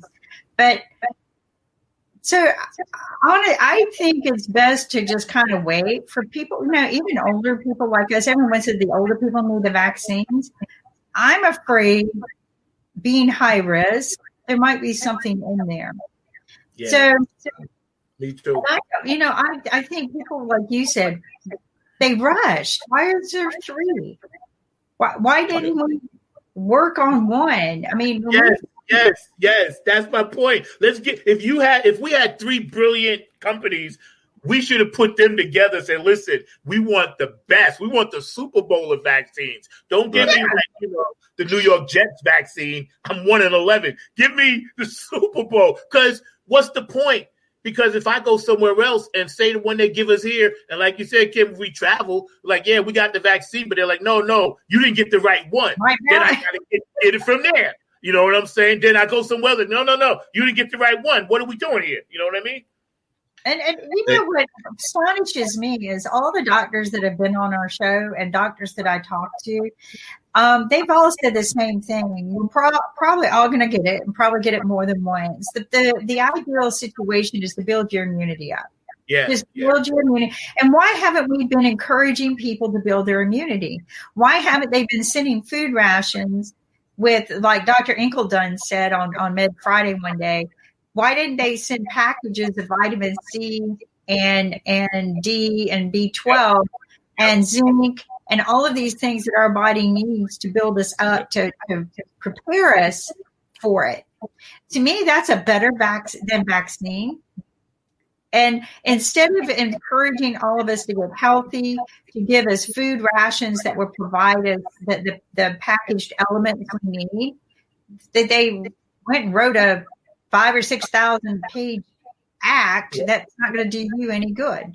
That's right. That's real true and everything. And y'all both brought up something really interesting and everything, which is the fact that in past disasters, world disasters, or even local disasters, oftentimes we will see the people coming together for a common goal. I can think back to like Katrina. I can think back to even what happened in 9/11 and things around New York. I can think back to Sandy, even going back to New York as well, and a number of other things that have happened around the world. And we've seen some of that happening with the pandemic, but I don't think we're seeing enough of it on a global level and things along that line. So I would like to see us having even more of that kind of like team effort to try to solve this problem. And I think that's one of the things that will happen with Biden, is that there will be a team effort with Biden and Kamala and the people that they are putting in place. I personally was glad to see that he's got a Native American as the person heading up the Interior Department. So she's going to be in charge of like the whole thing with the Interior Department. And I think that that is a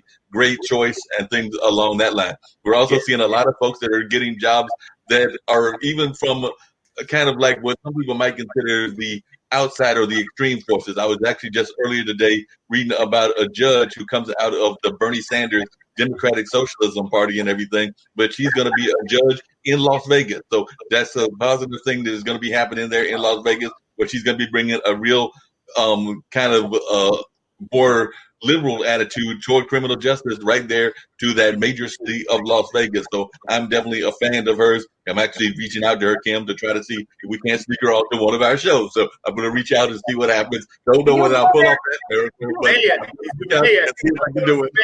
Mark the mayor.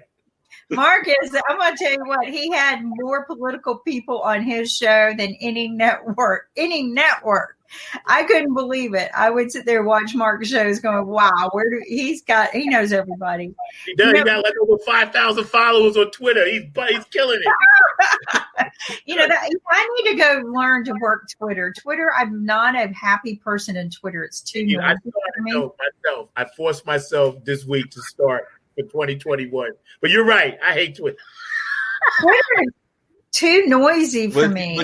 But you have to know all of these things. Unfortunately, the kids have taught us that you need to know Twitter, you need to know Instagram. I hate to say it, I actually do have an account with TikTok. I've not done a music video. I'm not going to try to do a music video, but I do have a TikTok account, and I'm trying to get some of these other ones as well, because unfortunately, kids like your daughter's age, Zach, are definitely teaching us about the wonders of social media. And if you're not part of the game, then you will get left by the wayside. So you definitely got to be part of that. You're right. I want to say something that has amazed me. Everyone was worried about the children. The only thing I worry about with children is they're not getting enough exercise. I know that school is difficult online, but I do worry about that. But everyone was worried about them having to wear a mask. And I think they kind of like it, to be honest with you. I think because I'm at the grocery store, kids are wearing masks, dancing all over the place. I think screaming, what's this off? They're very adaptable, this generation. They're very adaptable. Kids adapt very well. There's no doubt about that. Now, there is one thing that I will say, and y'all can disagree with me or agree with me, but I am good friends with our Mayor Pro Tem, Jillian Johnson, as well as her husband, Paul Benedict, and everything. I think I'm pronouncing his right, or Benedict. But and definitely I'm friends with them, and they actually brought up a good factor and everything when they talked about education and the two choices that folks have to make. And unfortunately, in the minority community, it's a no-win situation, because if we go into a pretty much strictly virtual kind of community, a lot of folks don't have access in the minority community to that kind of like computers and technology that they need. And on the other hand, unfortunately, some of the schools that are in our communities are also not having the right kind of equipment or the right kind of things that they need. So as Paul put it, and I think Jillian backed him in their Facebook post, it's almost like a no-win situation because they can't win either way that they decide to go. So, but right now they are definitely favoring more the hybrid kind of variety and things of that nature. But that is one of the things that unfortunately does happen in our community, and therefore we don't always think about these things in the sense of needing true equality in our education system. And I know that Nancy has been talking a lot about that in the shows that she's been doing with Learning Unwrapped and things along that line. But definitely we've got to work on trying to get some more equality in our school system, whether we go hybrid, whether we go strictly online, or whether we go in some other kind of variety that's a mixture of some sort or another. You know what I was thinking too, and my daughter, Kayla, has to go I think next month to take the SAT because she's a junior. So they're actually having the kids come in, but only to take the test because it's too hard of a test. And they got to physically see these kids do this. So she's getting ready for college. So she's right in the midst of this thing in her best, most important years, junior and senior years for college, right? So she's not uptight about it. And they're adaptable, but I know in the back of her mind she's going to be pissed off because, and all kids will be, because they're like, well, I'm in the school to take the test, but they can't figure out a way to make it safe for me to come to school. And I think, like Kim said, the kids are doing fine. This generation is much more adaptable because they had more freedoms than we did as kids. We were more rigid. Our parents were much more rigid. We wouldn't, if this would have happened to us as kids, we would have been gone. We would not have been able to adapt to this. But these kids, because they're on TikTok and Twitter, their life is like this anyway. So I think Kim makes a very good point. They adapted in a way that I'm very happy about. But a lot of kids with the mental stress of it is what worries me down the line. Because when you go out now as a junior, senior, and then Kayla tries to go to college, technically all of the kids are going to be a year and a half behind, because they didn't get that hands-on training that you need to jump to that next level. So I'm hoping colleges will say, listen, I know you're a COVID kid, so we got to cut you some slack because I know you didn't get that on-hand, in-line training. What do you guys think about that? No, I totally agree with what you're saying. And that's to let you know how much these kids are thinking about this and everything. I happened to notice earlier today that you might as well call her my niece and everything, because like I said, my brother and his lady friend have been together for a number of years and everything, and definitely they're very tight and close together. But her my brother's girlfriend's daughter is in college, and one of the things she's doing right now is she is doing a like a GoFundMe campaign. That GoFundMe campaign is about suicide prevention. This is a 18, 19-year-old girl that is concerned about suicide prevention and is putting that out there as something that she's concerned about and that she's doing a GoFundMe about. And it's probably because she's had friends of hers that have been involved in that situation and that has impacted her so much that she's actually thinking about this. This is a young COVID? Got her own health issues of her own. She's got diabetes and she's got some other health concerns of her own. But I think that she has seen some of her friends, as we've had some of our guests on some of our shows talking about concerned about suicide and concerned about things along that nature, that this is something that she's doing right now on Facebook. So much. But because COVID, her mental health, is it COVID related, like being cooped up? Is that why? Okay. I think that that's why a lot of the kids are thinking that way. And I think that that's why she's thinking about this among her friends and things along that nature. And that's just my theory and everything. But definitely much shout out to Effie Ponder, who is doing this. And is, like I said, a freshman in college. This is her freshman year right now and everything. So she's a freshman at East Carolina. So she just completed this freshman semester, going in and get ready to go into her second semester in January and everything. So she just went in to East Carolina, but she is definitely concerned about this, and she's hearing this from her friends. So definitely, I think it's something that they are thinking about, and it's more prevalent now than it has been before and everything. I also wanted to bring up an issue that I know is very dear and to the heart of Professor Kim and everything, but I know that it's something she's oftentimes thinking about it. It's something that I saw in the news, and I was really taken back by it and everything. But there was a young lady that came in to this area, was visiting from Tampa, I believe, and everything, or was coming down to visit family and everything, and was killed and everything, and was the mother of 4. She was the mother of 4.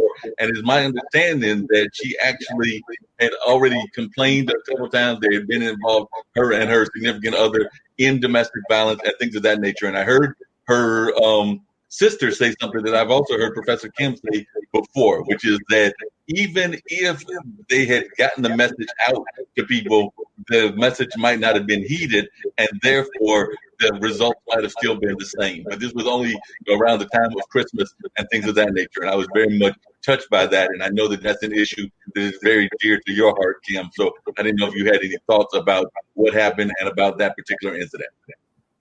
Well, I haven't really researched that particular incident because they all boil down to the same thing.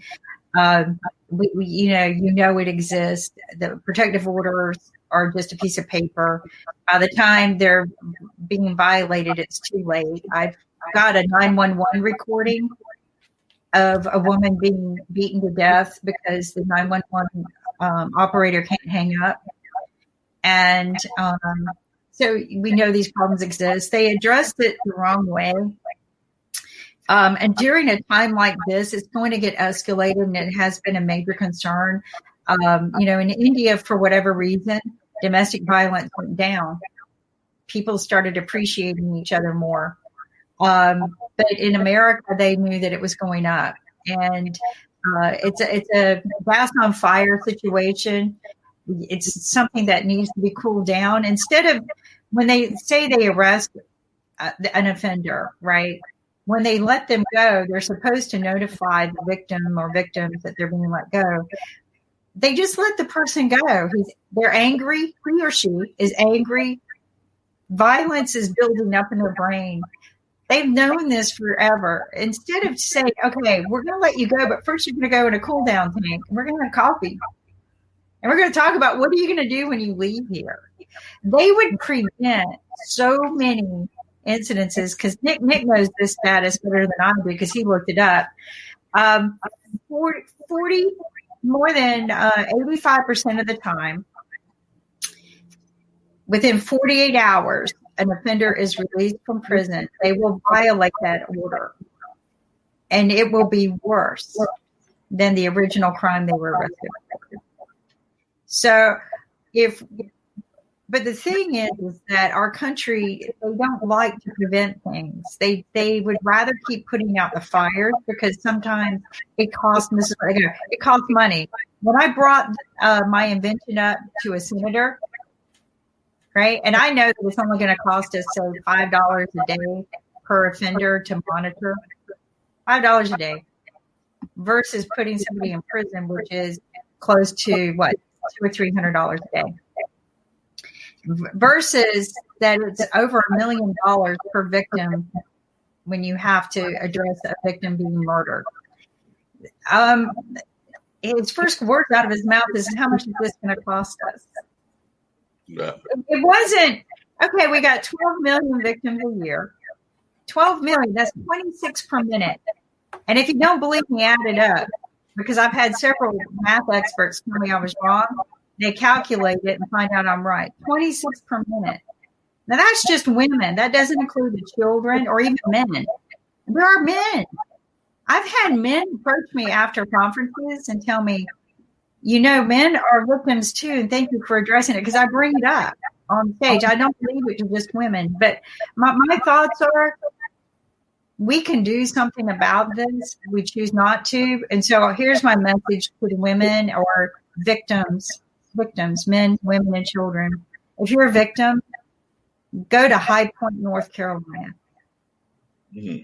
They don't tolerate domestic violence. It is the only city in the country, in the world, that does not tolerate domestic violence. They hold an offender accountable from the day one that they're arrested. They stay on top of them. They do more than their due diligence. If an offender violates and crosses that line, they are held double accountable. I would go to some of the town meetings in High Point, North Carolina, and I would go, how are you guys getting away with this? I'm shocked that you don't have every attorney in the world here. But it worked. They were for a small town, if you know High Point, North Carolina, They had gone into a lot of drugs because the furniture factory industry died. People became homeless. The town turned into more drugs. Domestic violence and fatalities were very high there. And one day the police said no more. And they took over. The law enforcement took over. So that's my advice to people when I get phone calls now. And they go, what do you think about this? My daughter's a victim. I go, if it were my daughter, I'd pack her up and move her to High Point, North Carolina, and register her as a victim. Wow, that's deep. That's good information. How come you think the senators, besides the money issue, are not really pushing what it is that you have to offer? Because it's a brilliant idea and it's something that just should be out there. It's just like, okay, you got a driver's license. If you're an abuser, you should have this thing. Why do you think, besides the politics of it all? So right now, it's not even because it's violating people's rights, because we've already changed the laws. And I am a huge proponent for victims of violence. So hopefully we will help push it. It was all money. It was all political charge. Instead of pushing a law, listen to this, instead of pushing a law that would help support victims of domestic violence, victims of violence everywhere, North Carolina put a law on the table that said we need to protect women in bathrooms. We need to protect women in jail. And that law superseded the law that was on the table at the time to protect victims everywhere of domestic violence. So in bathrooms, that's all they were worried about. But they did that on purpose, because when they put that law up there and was crying and screaming about it and everybody was focused on that, the other law went to sleep and died in North Carolina. So that's what happened. I don't know what political game McKoy had by doing that, but he knew that other law was on the table. So did Richard Burr. So did all of them. They all knew. And I even pointed it out to them at breakfast one day. And they said, oh, we'll take a look at it. And then they go, oh, it's too late. It's too late. Wow. Yeah. But they pushed the bathroom law, which did nothing. Yeah, it was irrelevant. No, yeah, but what was in the bathroom law? What was in the bathroom law? There were two other things in the bathroom law. One, they capped minimum wage. See, a lot of people didn't read the law. They go, oh, protect the women, protect the children in bathrooms. It capped minimum wage. And in there, McKoy put a provision in law that said that people could fire people over gender choice. How did they get away with that, though? Because they build it up and get everybody all hyped up about my baby's got to be protected in the bathroom and get that issue going. And then they get away with doing all the other personal agenda because they hype up this. Yeah. That's how they do it. They get you diverted. They get you diverted. Always look for those big diversions because something else is going on. So that's whatever it is they're doing, a hoopla and a diversion of them, getting you distracted over here, there is a million other things going on back here that they're doing, and they will accomplish because you're all uproared over a stupid bathroom. Yeah. I think go ahead. I'm sorry. I was just going to say, I think this year that the one thing I actually learned and I actually am happy about is that people learn that they can fire politicians, and that's a good thing. Because if you ain't doing a good job, you're fired, right away. We ain't going to wait 8, 10, 12 years. So I think, like you mentioned, Kim, all the time, and thank you for the local thing. When you always say local, we got to really start reading these laws because I didn't know that. Like you said, I was paying attention to, the bathroom, can't go in, gender, this and that, right? But I didn't know they slipped that other thing in. I just knew that, why isn't minimum wage going up? That's all I knew. Like, what happened? Why? So we should all get a copy of every law as a citizen. What do you think? We should actually get it and be able to. You can, but a lot of people, like Mark was saying earlier, do not have access, right? Because of broadband. So, but it is available. You just probably have to go to the library, or you have to, they make it difficult for you. Why aren't we mailing this out? Why do they? My big issue. Why is any bill or act written on more paper than the Constitution? Yeah. Right. Yeah. So a lot of I've got to give a big shout out, by the way, to a state that is very dear to Zack's heart and everything, because, there's a lot of states that, and North Carolina is one of them, that you can get fired just on a whim. Like a boss can decide that he does your hair color or anything along that line. Just recently, New York City has become the first major American city to enact a law that gives a large swath of workers, New York's 67,000 fast food workers, just cause protection, meaning that these workers can only be fired for a legitimate reason, that their employers can no longer fire them at will. So that's something that New York just recently did and everything along those lines. And, I don't know whether that will ever happen here, because you got to have it happen on a state level and things along that line. But you can't be fired just off of a whim. Like somebody can't like your purple beard and decide that they want to fire you in New York. They've actually got to have a legitimate reason. So they just recently passed that, and the fast food workers are definitely finding that to be a great victory in that area of New York and everything. So I just wanted to give a shout out to your area. Weird. When I first moved from New York to Virginia, right, and we lived there first before we moved here, I had no idea this country was made up of regular states and Commonwealth states. I had no idea. I didn't even know what a Commonwealth was. I didn't know, because I came from a state of unions. So I didn't know what a right to work was. Right to work, the word the reverse, you don't have the right to work. They could fire you, like you said, Mark, for anything. And when I found out, I was like, what is a Commonwealth? Why are there Commonwealth states? And why are we so divided like this as a country? I could never figure that out. Maybe one of you guys know the answer, but I don't know. What is that about? I can't figure that out either. I'm still trying to figure that out, but much shout out to New York and what they've done. And I know there's still a push to get a higher minimum wage. And I do think that the minimum wage needs to be much higher than it is now. It's been stuck on stupid for a long time in my mind, because it's been stuck way too low and everything. Sorry, I'm just going to put it bluntly. It's been stuck on stupid for many years and everything. So it definitely needs to get further out there and everything along those lines. So just wanted to just say that and everything. But and along those lines, but on a lighter note, Anchor was wanting us to let folks know, Kim, apparently we have some sort of award that's going to be launched in the very near future. And he said that you were going to make it public right now. So that's what Anchor said in chat. So I'm not speaking out of school. Anchor said in chat you were going to make it public. So I'm going by Anchor's words that you're going to make it public. That's why I didn't say nothing. I saw it, but I didn't say a word. I didn't say anything. I didn't say nothing. So, hello world. All right. Everything that IBM TV is about is bringing you a brighter and better tomorrow. We are about inspiring innovation, sustainability, awareness, and all of these things are very important. Ankit and I started out with a real story from everyone who would come to our show. We wanted to hear your story, and we still do, and we're building on that. But through this, we've had some amazing people. And so at IBM TV, we are going to be handing out awards for 2020 because we think it's very important for people to understand, but also for people to be appreciated and feel accepted. Because I think that is the biggest thing that people need today. They need to feel accepted, because when you're so distant from everyone, you don't feel it. So we want to say thank you to everyone, and we will be hosting an awards. I'm real excited about it.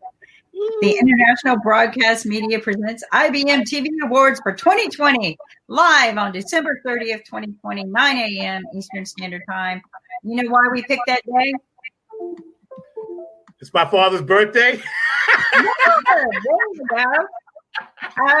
Actually, because I think that's startup Wednesday, and startups don't show up, but we know you do.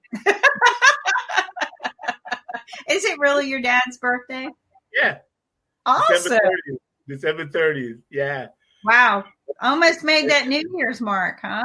Yeah, Oh, and well, he was hanging on to 1908. He didn't want to speaking get of great things that are going on IBM TV, I just thought of something else. I have gotten 2 emails from 2 folks involved with the network that are doing New Year's Eve celebrations. So I think that we're going to be doing that as well. So I guess that's the day after the awards and everything. But I know that I've gotten an email from Brandon saying that he is doing something on New Year's Eve. And I've also gotten an email from Jeff Eachin saying that he's doing something. And both of them were looking for musicians to play on the 31st. So it seems like that in the 4 days, we're going to have some major sort of New Year's Eve celebration going on that are being done by 2 of our primary folks here that are connected with the network. Actually, yes. And if you guys want to join them, more power to you. But both Brandon from Travel is going to be hosting something, of course, very positive. And then, of course, our Weed Wednesday, Jeff, is going to be hosting more on the lines of music from the living room kind of TV show. We have to be very, very careful. It's got to be unique music because we don't want to get slammed from the copyright. I think this year, that's the most irritating thing that happened.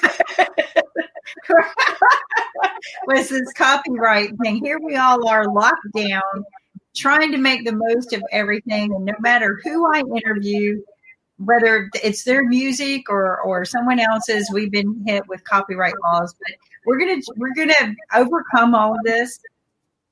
I'm excited about the awards. The team has worked very, very hard on making this very special for you guys. It's been a hard year on everyone.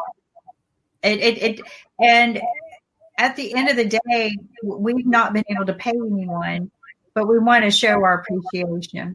And hopefully 2021. I hate that word, but 2021, we're going to turn it around. And we have been knocking down walls. We have been knocking on doors, and we are going to make this a better outcome. Yeah, thank you for that. You guys are great. It has been it seems like we've had 3 different parts in 1 year, which it usually doesn't really happen that fragmented, because it was like, wow, we're all doomed. COVID hit. And then we're just like, oh, it's an election year too.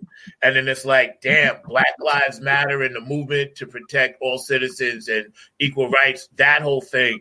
And it was like the trifecta. I'm not a gambler, but that racehorse term, the trifecta, comes to mind. Or that movie with George Clooney, The Perfect Storm. If 1 or 2 of these things happen in a non-election year, it would be great. But the odd thing to me, which scares me, this year, usually in election year, there's always some type of war, conflict. We didn't have that. So I don't know if that's coming or if we kind of figure out a way not to get involved in a conflict. But that's always hanging in the back of my head. Every election year, hey, IBM, International Computer Awards, that's awesome. There's always been some type of conflict happening. So I don't know if we're not doing that this time, which I'm glad, but it just seems like, we got 10 days left, 5 days left before. When does Biden go in? January 20th? 20th. So we've got 4 days left in the 2020 and 20 days. So we're looking at 24 days. 24 days. Wow. Woo.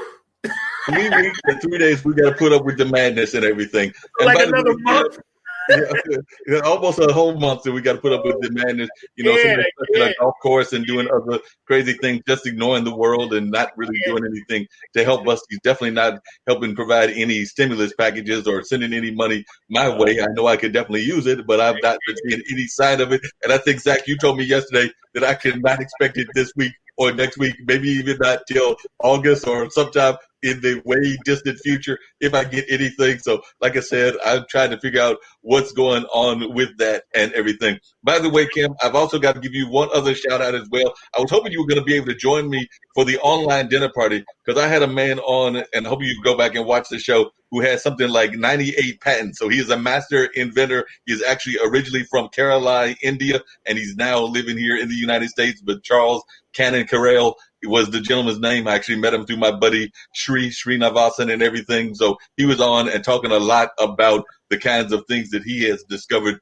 through inventions and all of that. So definitely all that. And we got Dr. Buckenside popping in. So, so he's a master inventor. He's actually originally by India, and he's now. There we go. Brookenstein, how you doing, brother? I just sent him the link because he was commenting on some stuff. You know, so he was on. He's got his own video. He was watching it. He's watching. We got Dr. Buckenside. Yeah, he'll straighten that out. Yeah, all you have to do is you gotta find if you're like me, I've got a bunch of things up at one time, and I have to. Now I'm going to tell you what, Brandon, he taught me. That guy's so organized. Oh my gosh! So he was helping me do something on my computer for some stuff that we're doing coming up. I'm so excited. And he's looking at my stuff, and he goes, "You've got so many windows open, and you need to organize them." And I didn't know that you can group them by work. Oh wow! I mean, I sort them right and move them together, but you can actually group them. There's a little button after you click on them and you can group them by work. And I'm like, wow, these kids know everything. So, what's up, Brooks? How you doing, man? How's Philly doing, baby? Philly's doing all right, man. All right, Dr. Brookenstein, he takes Dr. Brookenstein's in the house. He's from Philly. I'm glad that he's representing Philly. By the way, we got something in common now because I have become, I'm a fan of certain teams, speaking of sports, and I was getting ready to ask you folks what they think about folks trying to do sports. I know Duke's women have said they're calling off their season and everything. I'm a fan of certain teams just because I've been their fan forever. Like I've always been a Vikings fan, always been ever since going to Milwaukee, a Brewers fan. But I'm a fan of another team or another teams because of who their coaches are or because of being a fan of certain individuals. So I was a fan of the Clippers because of Doc Rivers. Doc Rivers is now your coach of the 76ers. So I'm now a 76ers fan because y'all have Doc Rivers and he's your coach, and he started off 2-0. So y'all started off really well and everything. So I'm hoping he can do well with y'all and maybe bring y'all a title to the city of Philadelphia, because before Doc retires, I'd like him to get 2 championships. And by the way, big shout out to my schoolmate who is now number 10 on the all-time win list. So with the victory yesterday, he moved up to number 10 in the all-time victory list. I mean, he's got a long way to go to catch up with folks like, some of the great legends and everything like Red Auerbach and a number of other ones. He got a long way to go to catch up with them. But just to be in that top 10 conversation is a big accomplishment. And like I said, 2 of those victories are now with his first 2 games with the 76ers. So hoping that y'all do well there in Philadelphia with those 76ers. Yeah. I hear you, man. I hear you. Yeah. All right, man. Yo, so what do you think about what's going on in the world? You're good and bad, man, and ugly for 2020, Doctor. My good and bad. Well, the bad is, I guess, because the COVID-19 pandemic is still going on. It's like 8 times worse than it was back in April and March and April. It's much worse now. That might get even worse because people are still going out there, still traveling for Christmas time and Kwanzaa and stuff like that. Yeah, it's crazy. It's crazy. Yeah, and then New Year's, they'll be traveling too. So I'm just staying here in the house. Yeah, that's the safest way. Yeah. What do you think what good do you think came out of this year?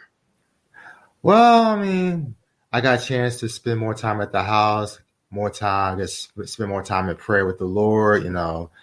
It's been like praying times for the past 10 months. Yeah.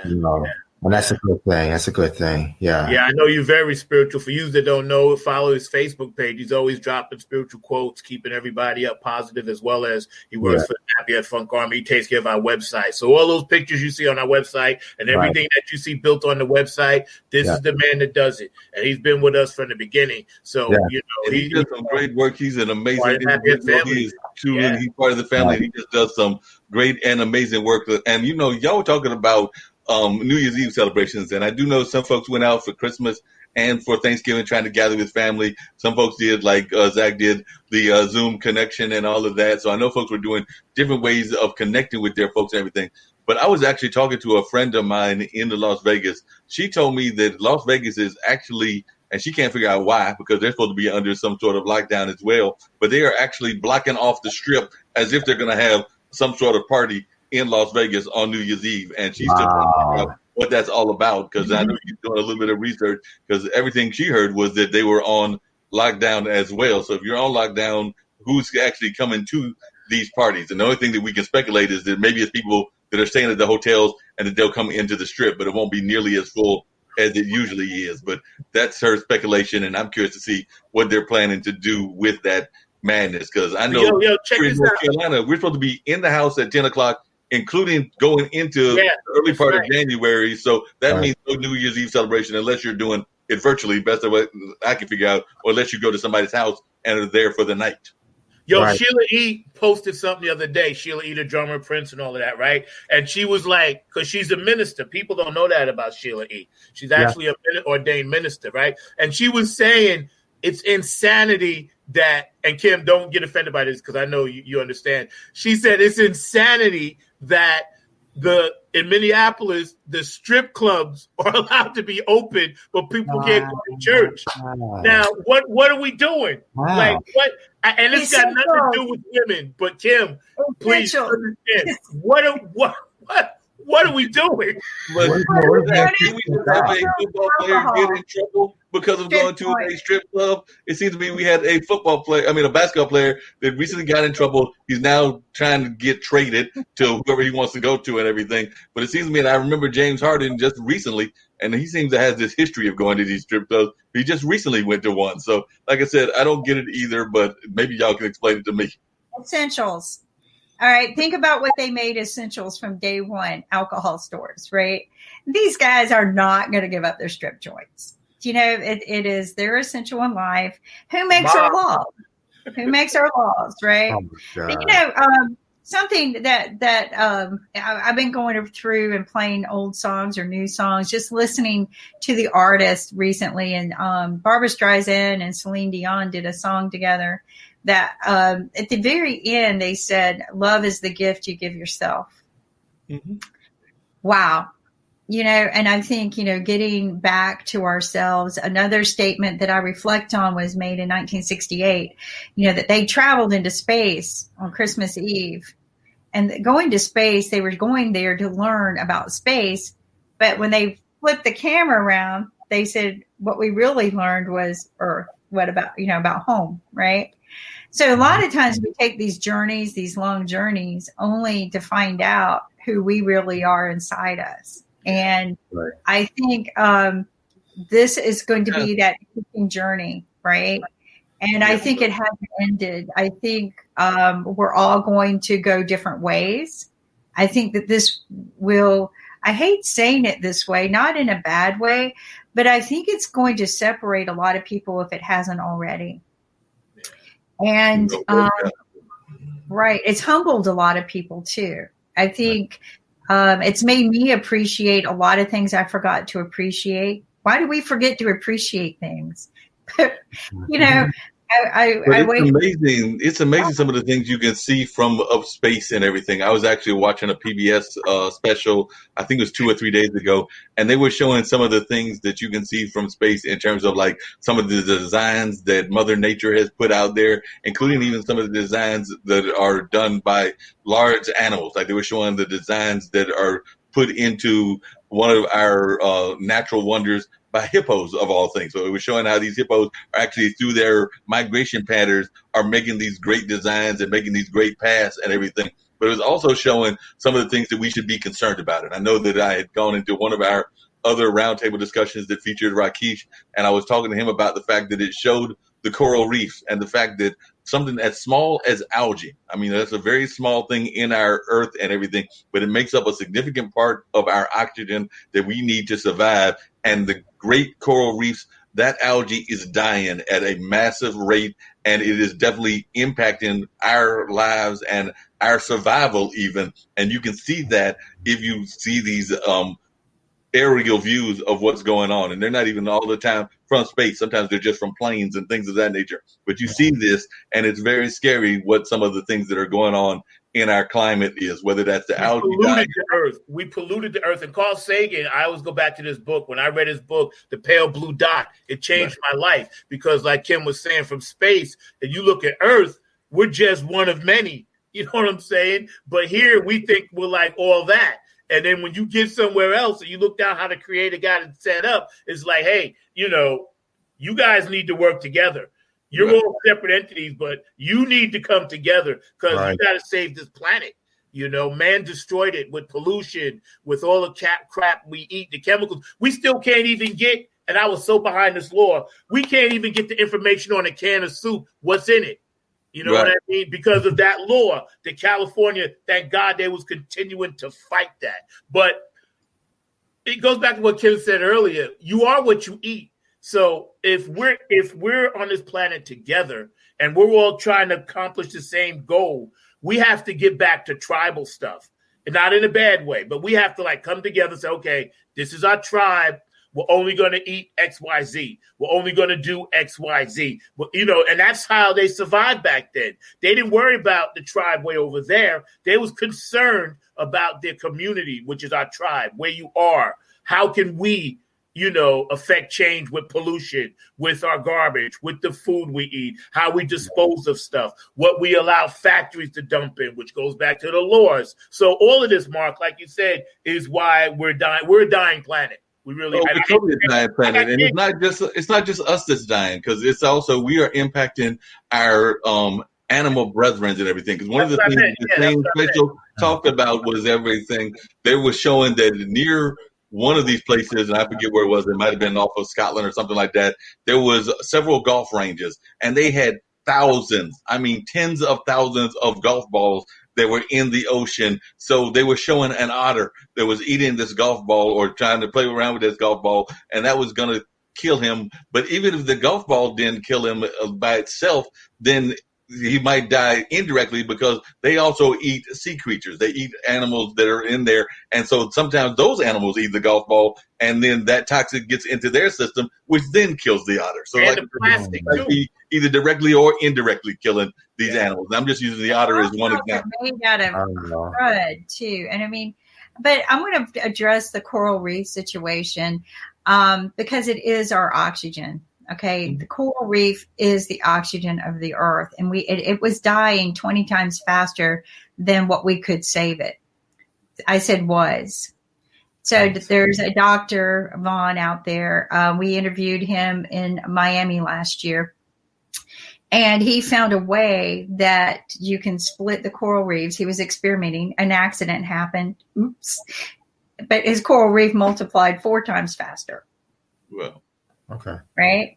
And then he was able to, so now what he's trying to do is raise money to do this the way he splits them so that we can grow 25 times faster than what is dying, right?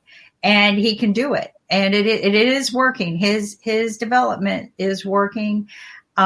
We need this just like we need all the other things. And I do believe that we need to go back to our communities for a while and live in our communities to sustain ourselves. I think we will come back again, but until we learn to isolate the situation and rebuild our communities where we can make ourselves stronger, we're not going to survive this. Iceland did this. Iceland isolated.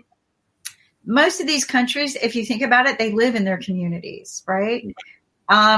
And they were able to isolate the hot zones. And so that's why they survived without closing down. Hong Kong did the same thing. They isolated the hot zones. New Zealand isolated we haven't done that. Stay in your communities. It doesn't mean you have to stay home, but if you have to, because of high risk, stay home, but stay in your communities. Let's isolate it. Let's get it under control. And I think we'll be back out on our motorcycles, riding the long range or whatever. On the long highways again. I just think we just need to be patient. And we have to be patient. There's no doubt about that. And one of the other things I was going to say is that sometimes it can just be the simple act of one person that can make the difference in what's going on. And I know that's something that Zack's talked a number of times about on his show. I've heard definitely Kim, you've mentioned it. A number of others have as well. But this has been a week. I don't know why. I probably was just flipping on my TV and everything and spend a little bit more time than usual on PBS this last couple of days and everything. But there was a gentleman that I saw that was actually in Ankett's area. He was from India, if I remember correctly, and everything. But he actually saw that there was dying parakeets. There was like parakeets that were definitely being impacted and everything. And he spent his own money and went out and definitely was feeding these parakeets and has been doing this for decades. He's actually got his grandkids helping him and everything. And he's pretty much rescued the parakeets in that community that were on the verge of being destroyed by pollution and a number of other things. He had put his own money in order to get these parakeets rescued and everything. And you should just see these parakeets flying around the community. I mean, it was literally stopping traffic. You would see like the motorcycle people looking up at the skies, just seeing this beautiful migration of these parakeets that were coming, I think, twice a day to get fed by the rice that he was providing them. And he was doing this on his own dime. This was not a rich man. This was not Steve, this was not Bezos or anybody like that. This was somebody that just saw a need in his community. It kind of comes back to what Professor Kim was talking about. He saw a need in his community and a way that he could help something that wasn't even a fellow human. It was some fellow living being that he saw perishing and that he wanted to help. Yeah, the butterflies and bees, people forgot about that. But remember about 10 years ago, it was a big thing where like, hey, there's no bees. There's no butterflies, you couldn't see monarchs flying around, especially in the country areas. And people, the doctors and powers that be that monitor this stuff was like, hey, America, we got to get hit. We got no bees. If we don't have bees, we don't got food.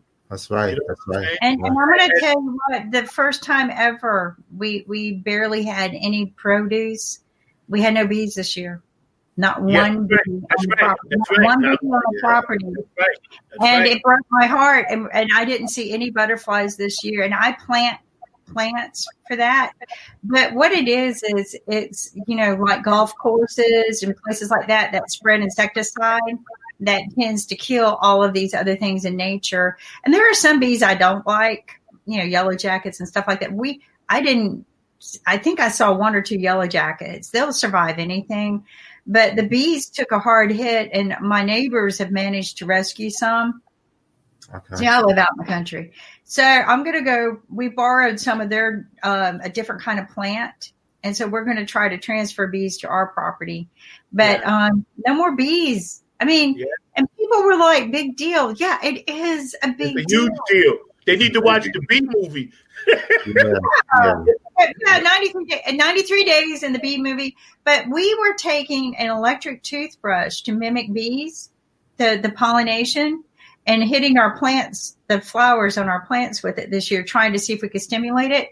Japan, to overcome the lack of bees or no bees at all, they have invented a help me out here, guys, the flying thing, drone. That makes bubbles, and these bubbles have a little gooey thing on them that pollinate the flowers. Wow. So they got bubble drones. And the drones fly around from flower to flower to flower with this little bubble, and they pollinate, and it's working. But why are we replacing something we should try to keep? Yep. It goes back to what Mark said. Things that are being extinct, they create only makes them once. And then that's it. Then they end up in a museum. You know what I mean? And it's sad because big business, and Kim, you notice, and David Brooks, you notice, and Mark, they've had the stuff we actually need out for decades. But they continue to give us the C and D products when they got the A products sitting there that they know. If you made it, this pissed me off. When I first seen the lunar rover go up and it had Goodyear tires on it, I said, so you can make a tire that can travel on the moon, but I got to get a blowout and 10,000 miles? My tire, the rubber on my tire goes dead after about 2 blocks. Come on. I agree. What do we get? We get tanks. We get we get tires that work on the moon. We get Tang. Yes, we do. Right. Oh wow! Dang, yeah, wow. It's so funny. things about what's the greatest thing we got out of NASA, and the only thing that comes to everyone's mind is Tang. There's so many things. Tang, right? We love it. Tang, we just love Tang and everything. By the way, speaking of great things that have come out of everything and along those lines, earlier Ankit had mentioned the fact that we've got these awards and everything. So I wanted to know, because Ankit had told me to find out from you, Kim, what are some of these award titles that we can look forward to? And I may have another friend that's going to pop in as well. I'm seeing if they're going to pop in the next 3 or 4 minutes. But what are some of the award titles that we can expect to hear from the awards? So, like I said, I'm just telling you what Ankit told me to ask. So I'm going by the questions that Ankit told me to ask. It's a secret. So it's like Christmas. He's setting you up, Mark. He's setting you up. I don't want to open that box, okay? Because it's reserved for that special day, and we're gonna, as long as IBM TV is around, we're gonna host this year after year, just to show people how much we appreciate it. But it's a little different than the Emmys, okay? Because I think it's got a little more character behind it. Okay. And but that's all I'm gonna say is that. Because we appreciate everyone. That's exciting. I'm excited. Yeah, exciting. Because it's more to me about just appreciating everyone. So I can't say anything, but Mark, I know it's driving you crazy. But it's only a few more days. Driving crazy, but I'm just going by the questions. Mark can't keep a secret. Mark cannot keep a secret. He can't. I'm telling you right now, he cannot. It's gonna leak. It will not leak. I can definitely keep a secret. I have a question for Dr. Brooks. What is the reaction that folks are getting in Philadelphia about the fact that they are not going to be getting unemployment and things along that line? Because we're now finding out that that's not going to be happening, and it looks like the government may actually be just shut down on the 28th or the 29th. But what are folks saying in Philadelphia about this? Yes, it's really not good. I think they're pissed off. I mean, they really need the money right now. They're supposed to give like $600 per person, which is not even enough to give anybody. So they do this every 8 months. So no, this is about political gain. It has nothing to do with the humanity of anything. While they were sitting fat, dumb, and happy up in their cozy houses during COVID, with all the bandwidth that you could possibly need, there were children out here who are starving.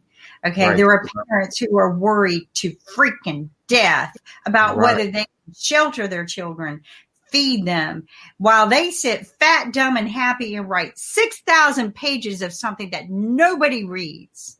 Right. About they could have been writing checks. Right. Okay, they could have been doing the math. Right.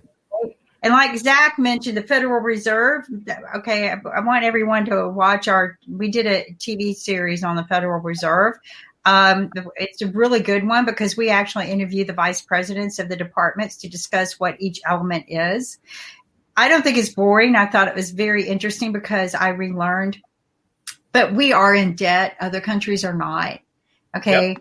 But we play a dangerous game, and it's called politics. It's not called humanity. No, it's not. I'm very angry. Very angry. Yeah. And I just got on my soapbox, and I've been told I got to quit doing that. No, go for it. We like you on the soapbox. Go for angry at and disappointed at people who have an opportunity to help humanity, and all they do is argue all year round and point fingers rather than caring about that child that doesn't have anything, and instead of reaching out and helping people and carrying food to people. Right. And we've had a few celebrities get out there and do things, and probably, I'm not going to say a few, probably a lot of people like you and I who got out and helped or sent packages to people that needed it. Right. My church actually. But not our leaders. What do they do? They produce a 6,000 page document that is going to just totally loophole everything. Why not just write a freaking check to people? Or why not budget everything and send rations? At least in England and in Europe, they were sending rations, food rations and vouchers. Yeah. So people could go eat at restaurants. Okay. So it was food vouchers so that the families and people on the streets could go eat at restaurants. Yeah. The restaurants were closed down, but that kept the restaurant going, right? Yep, exactly.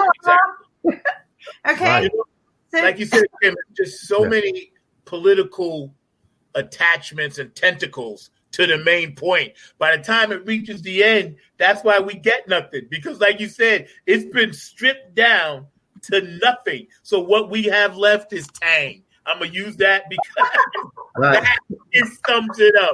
All I got left from the government is tang. I didn't relate tang back in the day. What did Mark say earlier about stupid? What was your thing about stupid, Mark? That's my stuck on stupid. They stuck on stupid and tang. Right. That's what I learned today. Stuck on stupid and tang. That's what I got. Like I said, my church has been giving out food like every month for the past few months. We've been giving out food to the people that are in the neighborhood.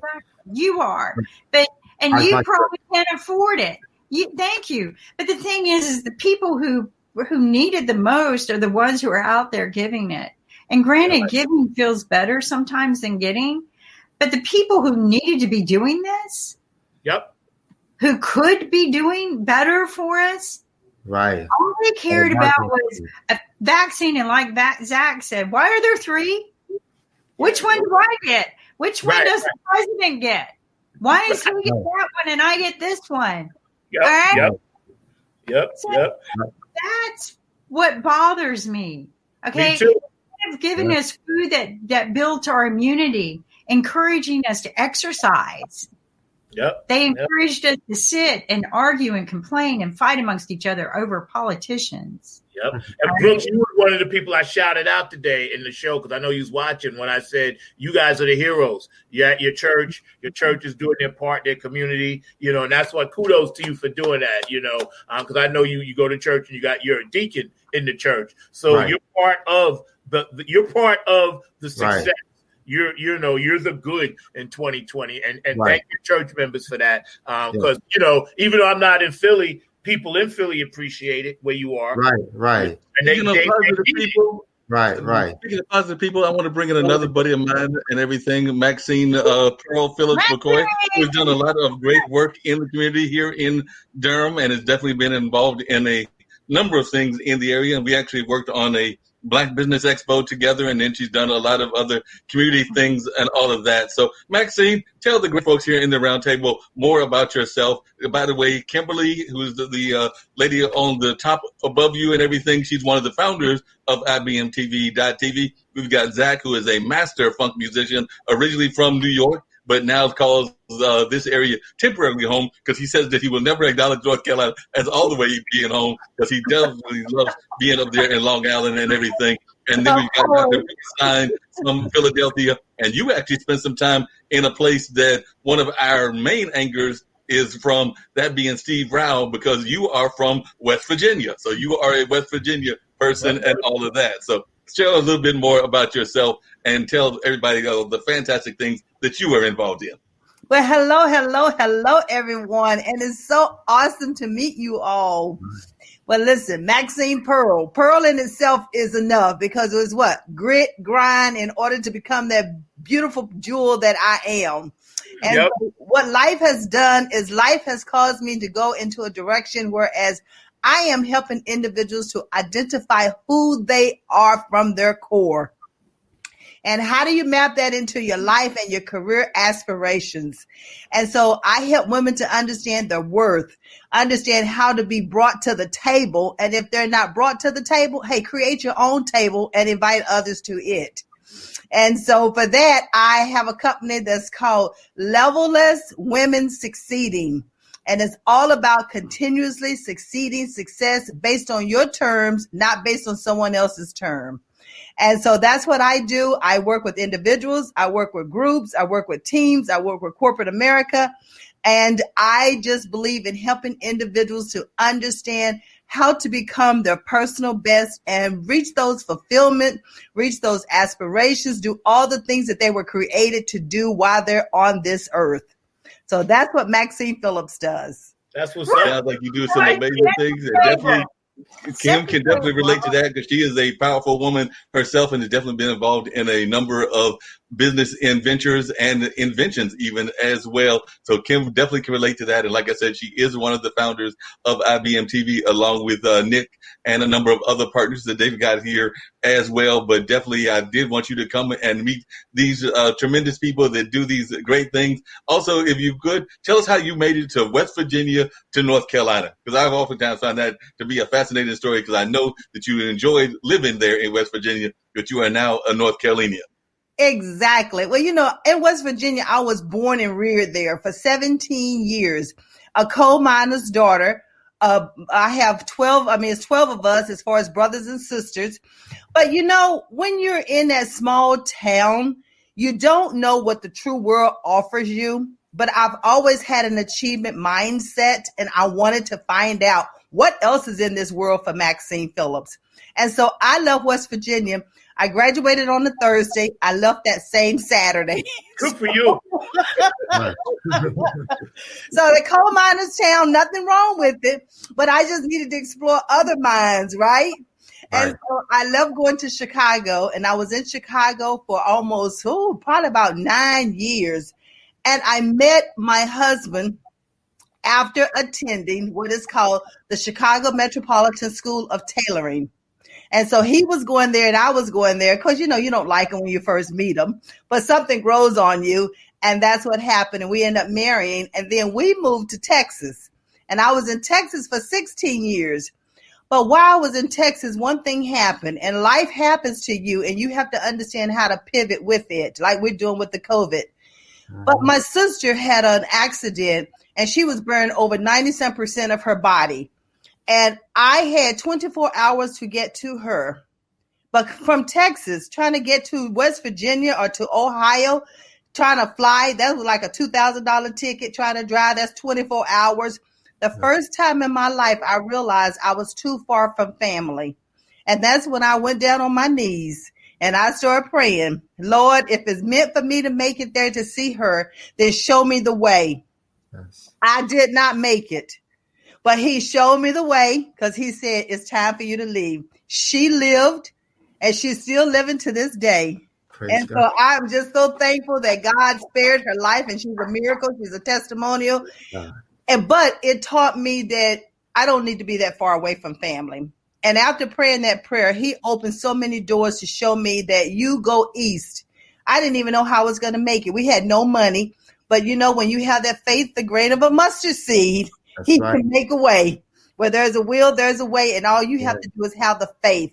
And I stepped out on faith, and I allowed him to lead me every step of the way. I quit my job.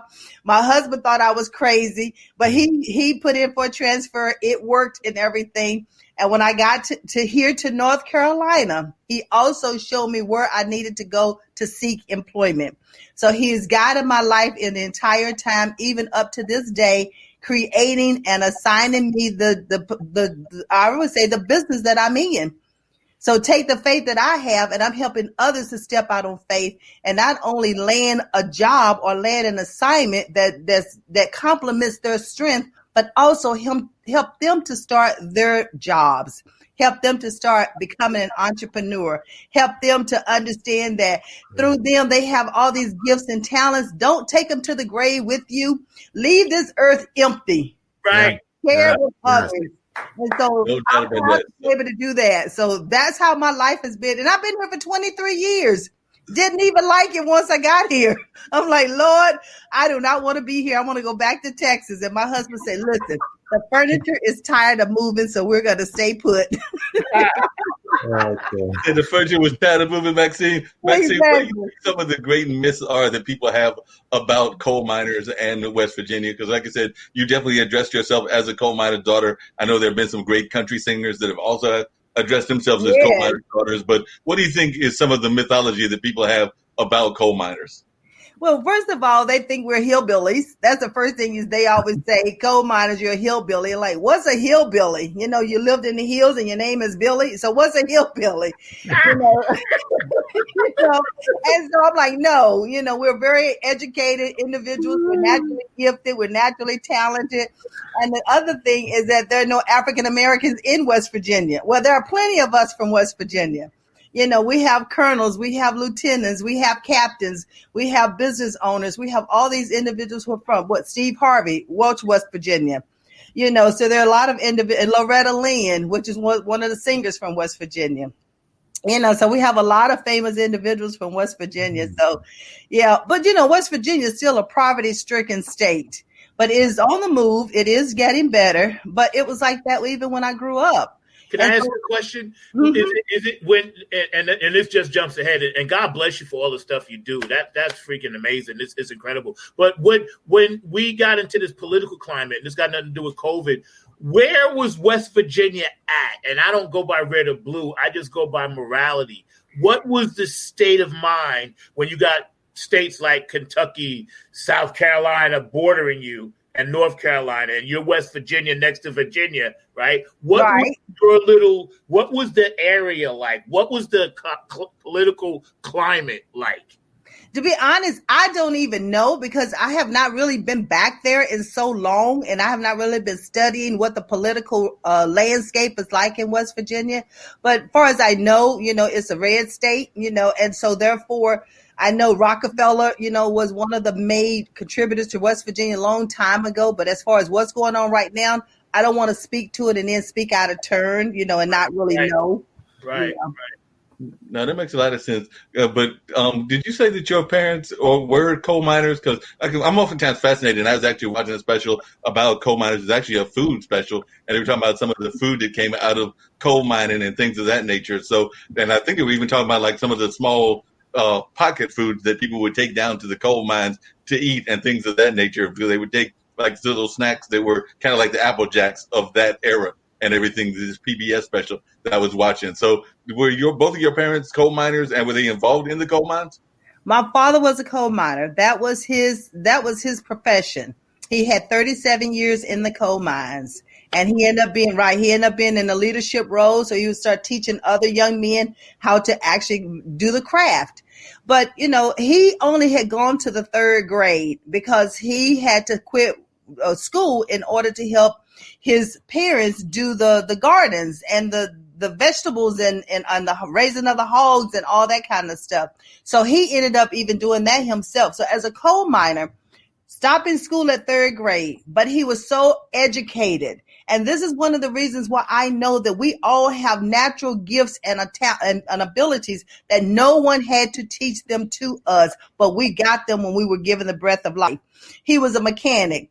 He was a carpenter. He was an electrician. And he did all of these things he did them by books, but he couldn't really read that well. He was a visual learner. Yes. So he taught himself by looking at the pictures. And so not only a coal miner, but to be all those other things, it's a jack of all trade, but he was a master of mending. I agree with you. I think we were all born with certain things like that. Some things you come out of the womb and just know how to do. Like you said, that's amazing. That's an incredible story about your father. And kudos to him, because he's one of the heroes that built this country. Yeah, he built the country. No doubt. Coal miners definitely built the country, and they had such a long and lonesome life from what I've heard and everything, because I think that they would sometimes go into those coal mines very early in the morning and not even come back till late at night. So I don't even know how often you and your siblings saw your dad, because I know that those hours could be very long in those coal mines. And that is so true. We saw our father. My father went to work at 2:00 in the afternoon, and he probably did not return home until 2, 3, 4 o'clock in the morning. Of course, we were asleep. By that time, we had to get up and go to school all over again. So you're right. We hardly ever got a chance to truly appreciate our father. But one of the things that I had to really ask for his forgiveness as an adult, and he was already gone to heaven. But I had to ask for forgiveness because you think your parents don't care about you. You think that they don't have time for you because they're never there. But what I realized as an adult is that he wasn't there because he was providing for us. It was 12 of us. So not only the coal miner, but he built houses for other people. He worked on cars for other people. He did electrician work for other people. So that's why he was never home with us. He was teaching us that, hey, you have to work in order to make life work for you. And so I had to apologize to him as an adult. through prayer. Look, I am so sorry for not thinking that you didn't care about me or that you weren't there for me, but you were there for us because we lacked nothing. We lacked for nothing. We didn't even know we were poor until I got out into the real world. Yep. Yeah, you're so right. Your dad was built to serve. It's funny you say that, and I'm going to let Mark jump in. I just got to tell you this real quick. When you said you had to apologize to your father after he passed on, I, too, had to do the same thing because there was things that happened in my father's life, and I was angry. I was so angry at him for it. I carried it for years and years, and then when I realized I was doing the same thing that he did, I understood, and I did like you said. Dad, I'm sorry. I get it. I know why you did what you did. Thank you for saying that. That's amazing. Yeah, very amazing. Thank you. What are some of the things that two questions. What are the things you think you learned as a coal miner's daughter that you carry with you into your life now? And what are some of the things that you have learned from this COVID epidemic that you are now carrying into the survival of what's going on in the world now? So it's two questions, Maxine. One, what you learned as a coal miner's daughter, and also what you have learned in this current COVID situation that we're in. As a coal miner daughter, and I can almost address both of them simultaneously because I have an achievement mindset. It's your mindset. It's how you decide you're going to work with what's being dealt to you. And having that achievement mindset, I knew that if I could see where it was that I wanted to go, and I know without a shadow of a doubt that I have an almighty, someone that's stronger than myself that's going to help carry me. He's already given me the natural ability, gifts, and talents. All I have to do is believe in myself. And once you believe in yourself, the sky is not the limit. It's not the limit. So I tell myself, don't limit myself. And so you can acquire, you can aspire, you can be whatever it is that you want to be, but you have to see where you're going first. You know, Stephen Covey says, if you see with the end in mind, you start at the beginning. And that is so true. And once you see where you're going with COVID, I had to see where I was going because the business that I'm in, I have already transformed into another layer, and the new layer is level-less. It is about continuously achieving success on my terms, not on what someone else tells me, not what society tells me, but Amen. What am I gifted at doing? And let me do what God has created me to do and be. And that's what, the coal mines taught me. And that's what COVID is constantly teaching us. Yeah. No we doubt. have a period right now that we can sit back and we can reassess. We can reevaluate. And we can look at where is it that we see ourselves going. Don't let someone tell you what the normal is. You create your own norm. Mm-hmm. And stop letting people dictate to you or society dictate to you what you're supposed to be doing. If you know yourself from your core and you know your strengths, then use those strengths. I had someone to tell me about 2 or 3 weeks and say, do what you have, use what you know, and start it now. So there's no reason to wait. That's right. That's right. Go for it. Very good. No, you got to go for it. And one of the things that Zack was talking about on his show earlier, Funk Music with Zack, and we carried it on into the roundtable and everything, is finding out the good, the bad, and the ugly for 2020. So we've heard from everybody else. But Maxine, I'd love to hear your good, bad, and ugly for 2020. So what are some of the good things that you've heard that you found positive about 2020? What are some of the bad things about 2020? And what's some of the ugly things about 2020? Well, the good thing about 2020 is the fact that it has truly caused us to pause, to pause and take inventory, to reassess, to reevaluate, to refocus, and to decide how we want to move forward with this. What I'm taking forward with me from this is that the bad is that, yes, COVID has happened. We have no idea when we're going to actually if we ever overcome COVID. I think it's going to be a residual effect. I think it's going to some parts of it is going to always be here. But what it has taught me again is you don't have to sit still. You don't have to accept no as no. No means pause. It means wait. It means reassess. It means to reevaluate. It means to rethink. And if there are individuals that you need to move out of I don't really call it, because I don't have a circle. I know a lot of people have clicks or whatever. I don't have clicks. I don't do clicks. I love everybody, and not everybody's for me, but let me help those I can help. So moving into 2021, the bad of COVID is the fact that we say because we can't be with family, the close proximity with family, to touch them, to hug them, to kiss on them, to love on them. But the thing about it is that you can still be with family. And we should have always been able to use the technology that we have today. It forced us to use the technology that was already here. We just ignored it. Yep. And now we will always use this. We would never have an excuse why our kids cannot go back to school just because it's raining or sleeting or icing or snowing. These kids gonna really be mad at COVID for sure, because there's no way of getting out of school now. That's right. That's right. No snow days. No snow days. Yes. And the other thing is, when it comes now, the other thing that's challenging with COVID is the fact that employment is challenging. And so what individuals have to understand, because I work on the employment side, because I was in human resources for over 35 years. So I'm an HR vet. And so what they have to understand is that you have to have your resume designed totally different now because of COVID. You have to show those achievements. You must show those accomplishments. You must show businesses what you can do for them walking through the door. They don't have time to have this on-the-job training like they used to have. So you have to come in there equipped and ready to go. But how are you going to do that if that resume is not, if it's not telling the story that needs to tell about you? And then you must interview in order to know how to tell the story. You're the brand and the brand is you. So you have to market yourself.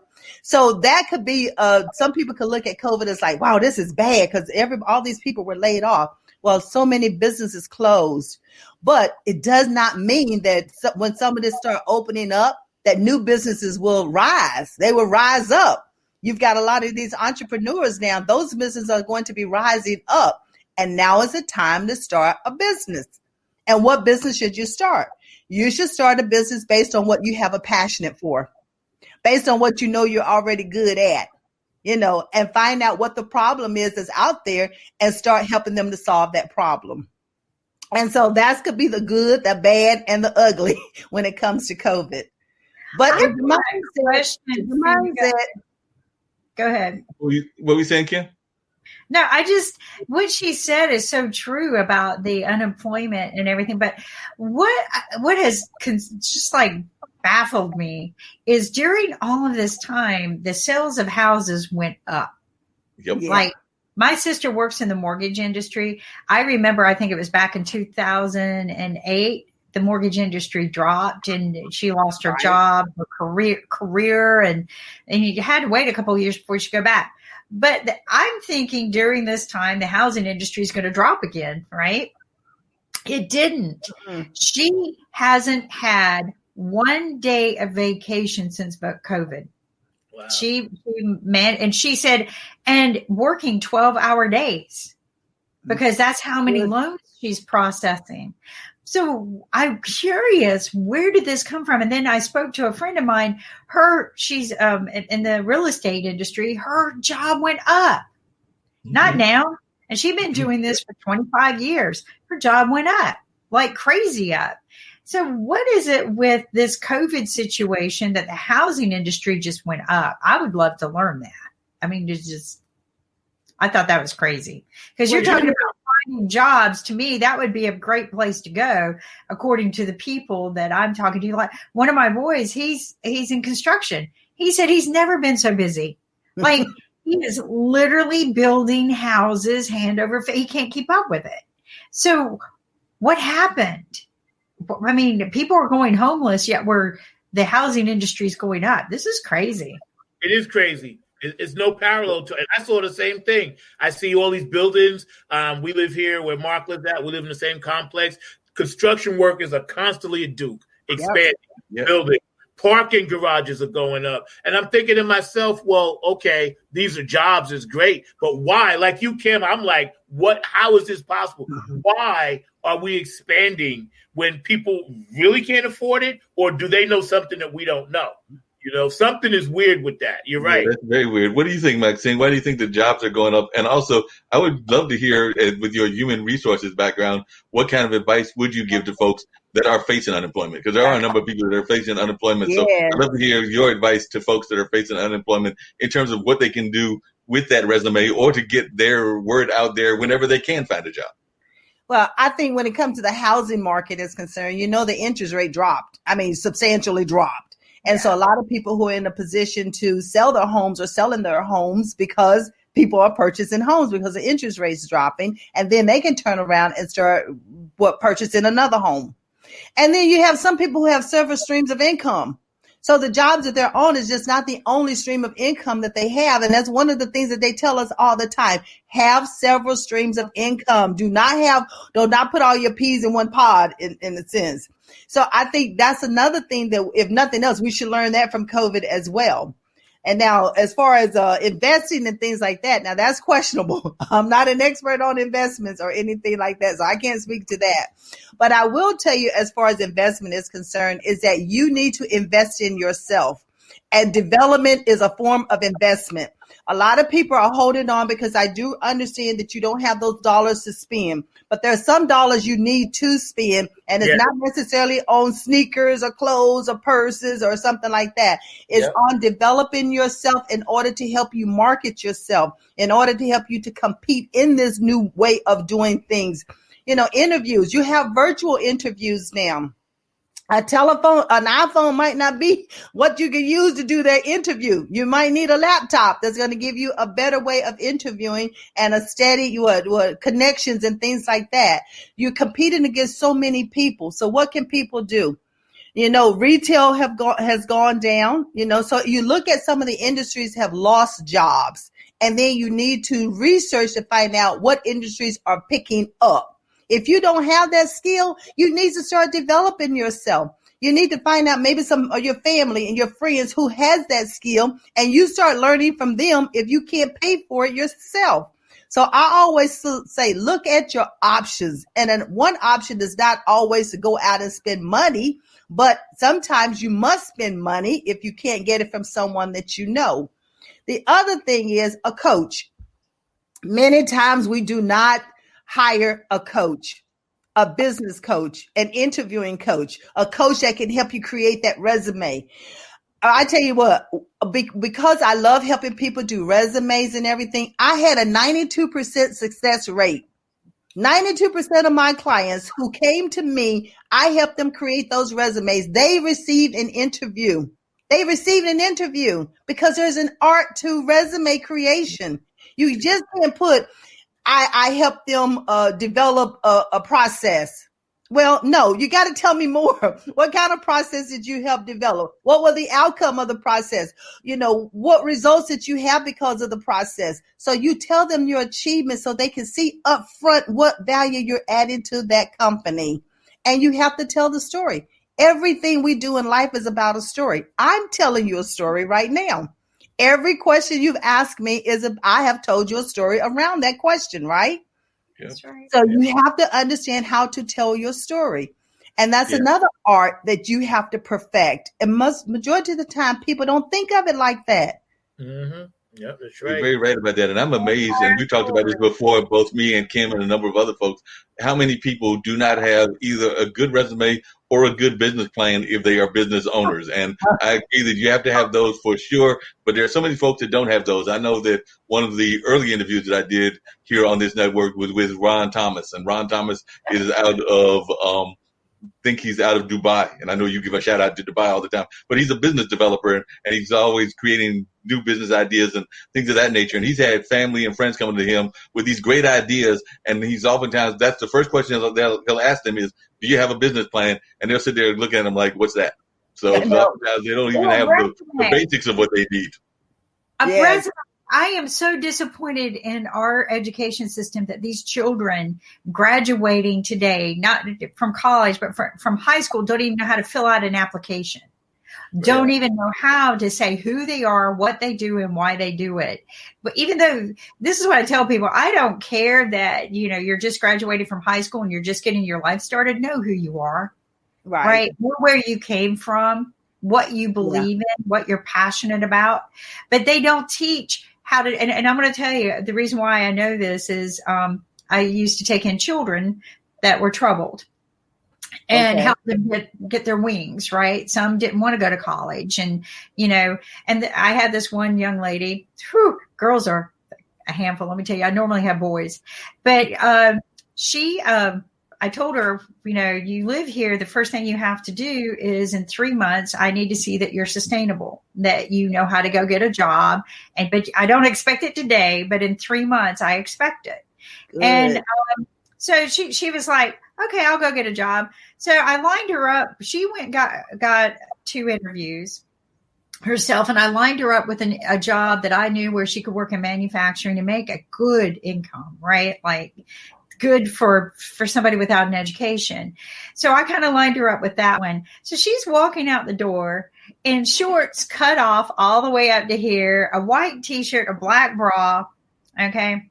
I'm like, oh girl, where are you going to interview like that? And she goes, well, they'll hire me like this. And I go, who's hiring you like that? So I sat her down, right? I went out and got her some clothes. She didn't have the clothes to wear. So I got her, and I pulled out a jacket. She was a lot taller than me, but I pulled out one of my jackets and got her all suited up and dressed up. And she went and she landed all 3 jobs. Wow. All 3 jobs. But I practiced with her. She goes, I don't need to learn how to interview. I made her tell in, sit down. I made her call and say, can I reschedule my interviews? And we did interviewing. And, why do I need to know this? Why do I need it? And I go, believe me, they will ask you this because I interview people. The questions I ask. But it was so funny because when she came home from all 3 interviews and had a job, she goes, I don't know who to work for. That's a good problem to have. That's a good problem to have those choices. But Kim, and I got to share this with both you and Maxine. You are right that sometimes women can be more of a handful. And I know Zach knows that because he's got daughters and everything. But I will never forget, and I think it was around Christmas time. It might have been Christmas or Thanksgiving or at least Easter. But I remember my mom had, my brother used to have foster kids that he would have take care of as well. And I remember a young lady that he was taking care of, and she came to the house with her boyfriend, and they got into some sort of spat at the house and everything. And as you know, as women that are mothers and everything, moms will give you that look. And when they give you that look, you know that you have done wrong and you just need to be quiet and not to say anything more. So mom gave her that look that you women will give. I call it that. I brought you here in this earth and I'll take you out of this earth look. And she gave her that look, even though she was not their natural parent. Like I said, my brother was one of the foster people that was taking care of this young lady and everything. All I remember is that the drive back from my mom's house in Rocky Mount, because it's the house that she currently lives at now, to Raleigh, where this foster child was staying at, her and that boyfriend of hers who got that death look from my mom, they did not say a thing on the drive back. Me and Malik were both looking at them like, what happened? What's the matter with you? And they were like, I don't know what heck your mom put on us, but we ain't saying nothing until we get into our house because we are scared because of the look that mom gave them. And I know that y'all can relate, being mothers, that look that y'all will sometimes give folks. Because I just remember that incident. And like I said, that's probably like 10 years ago.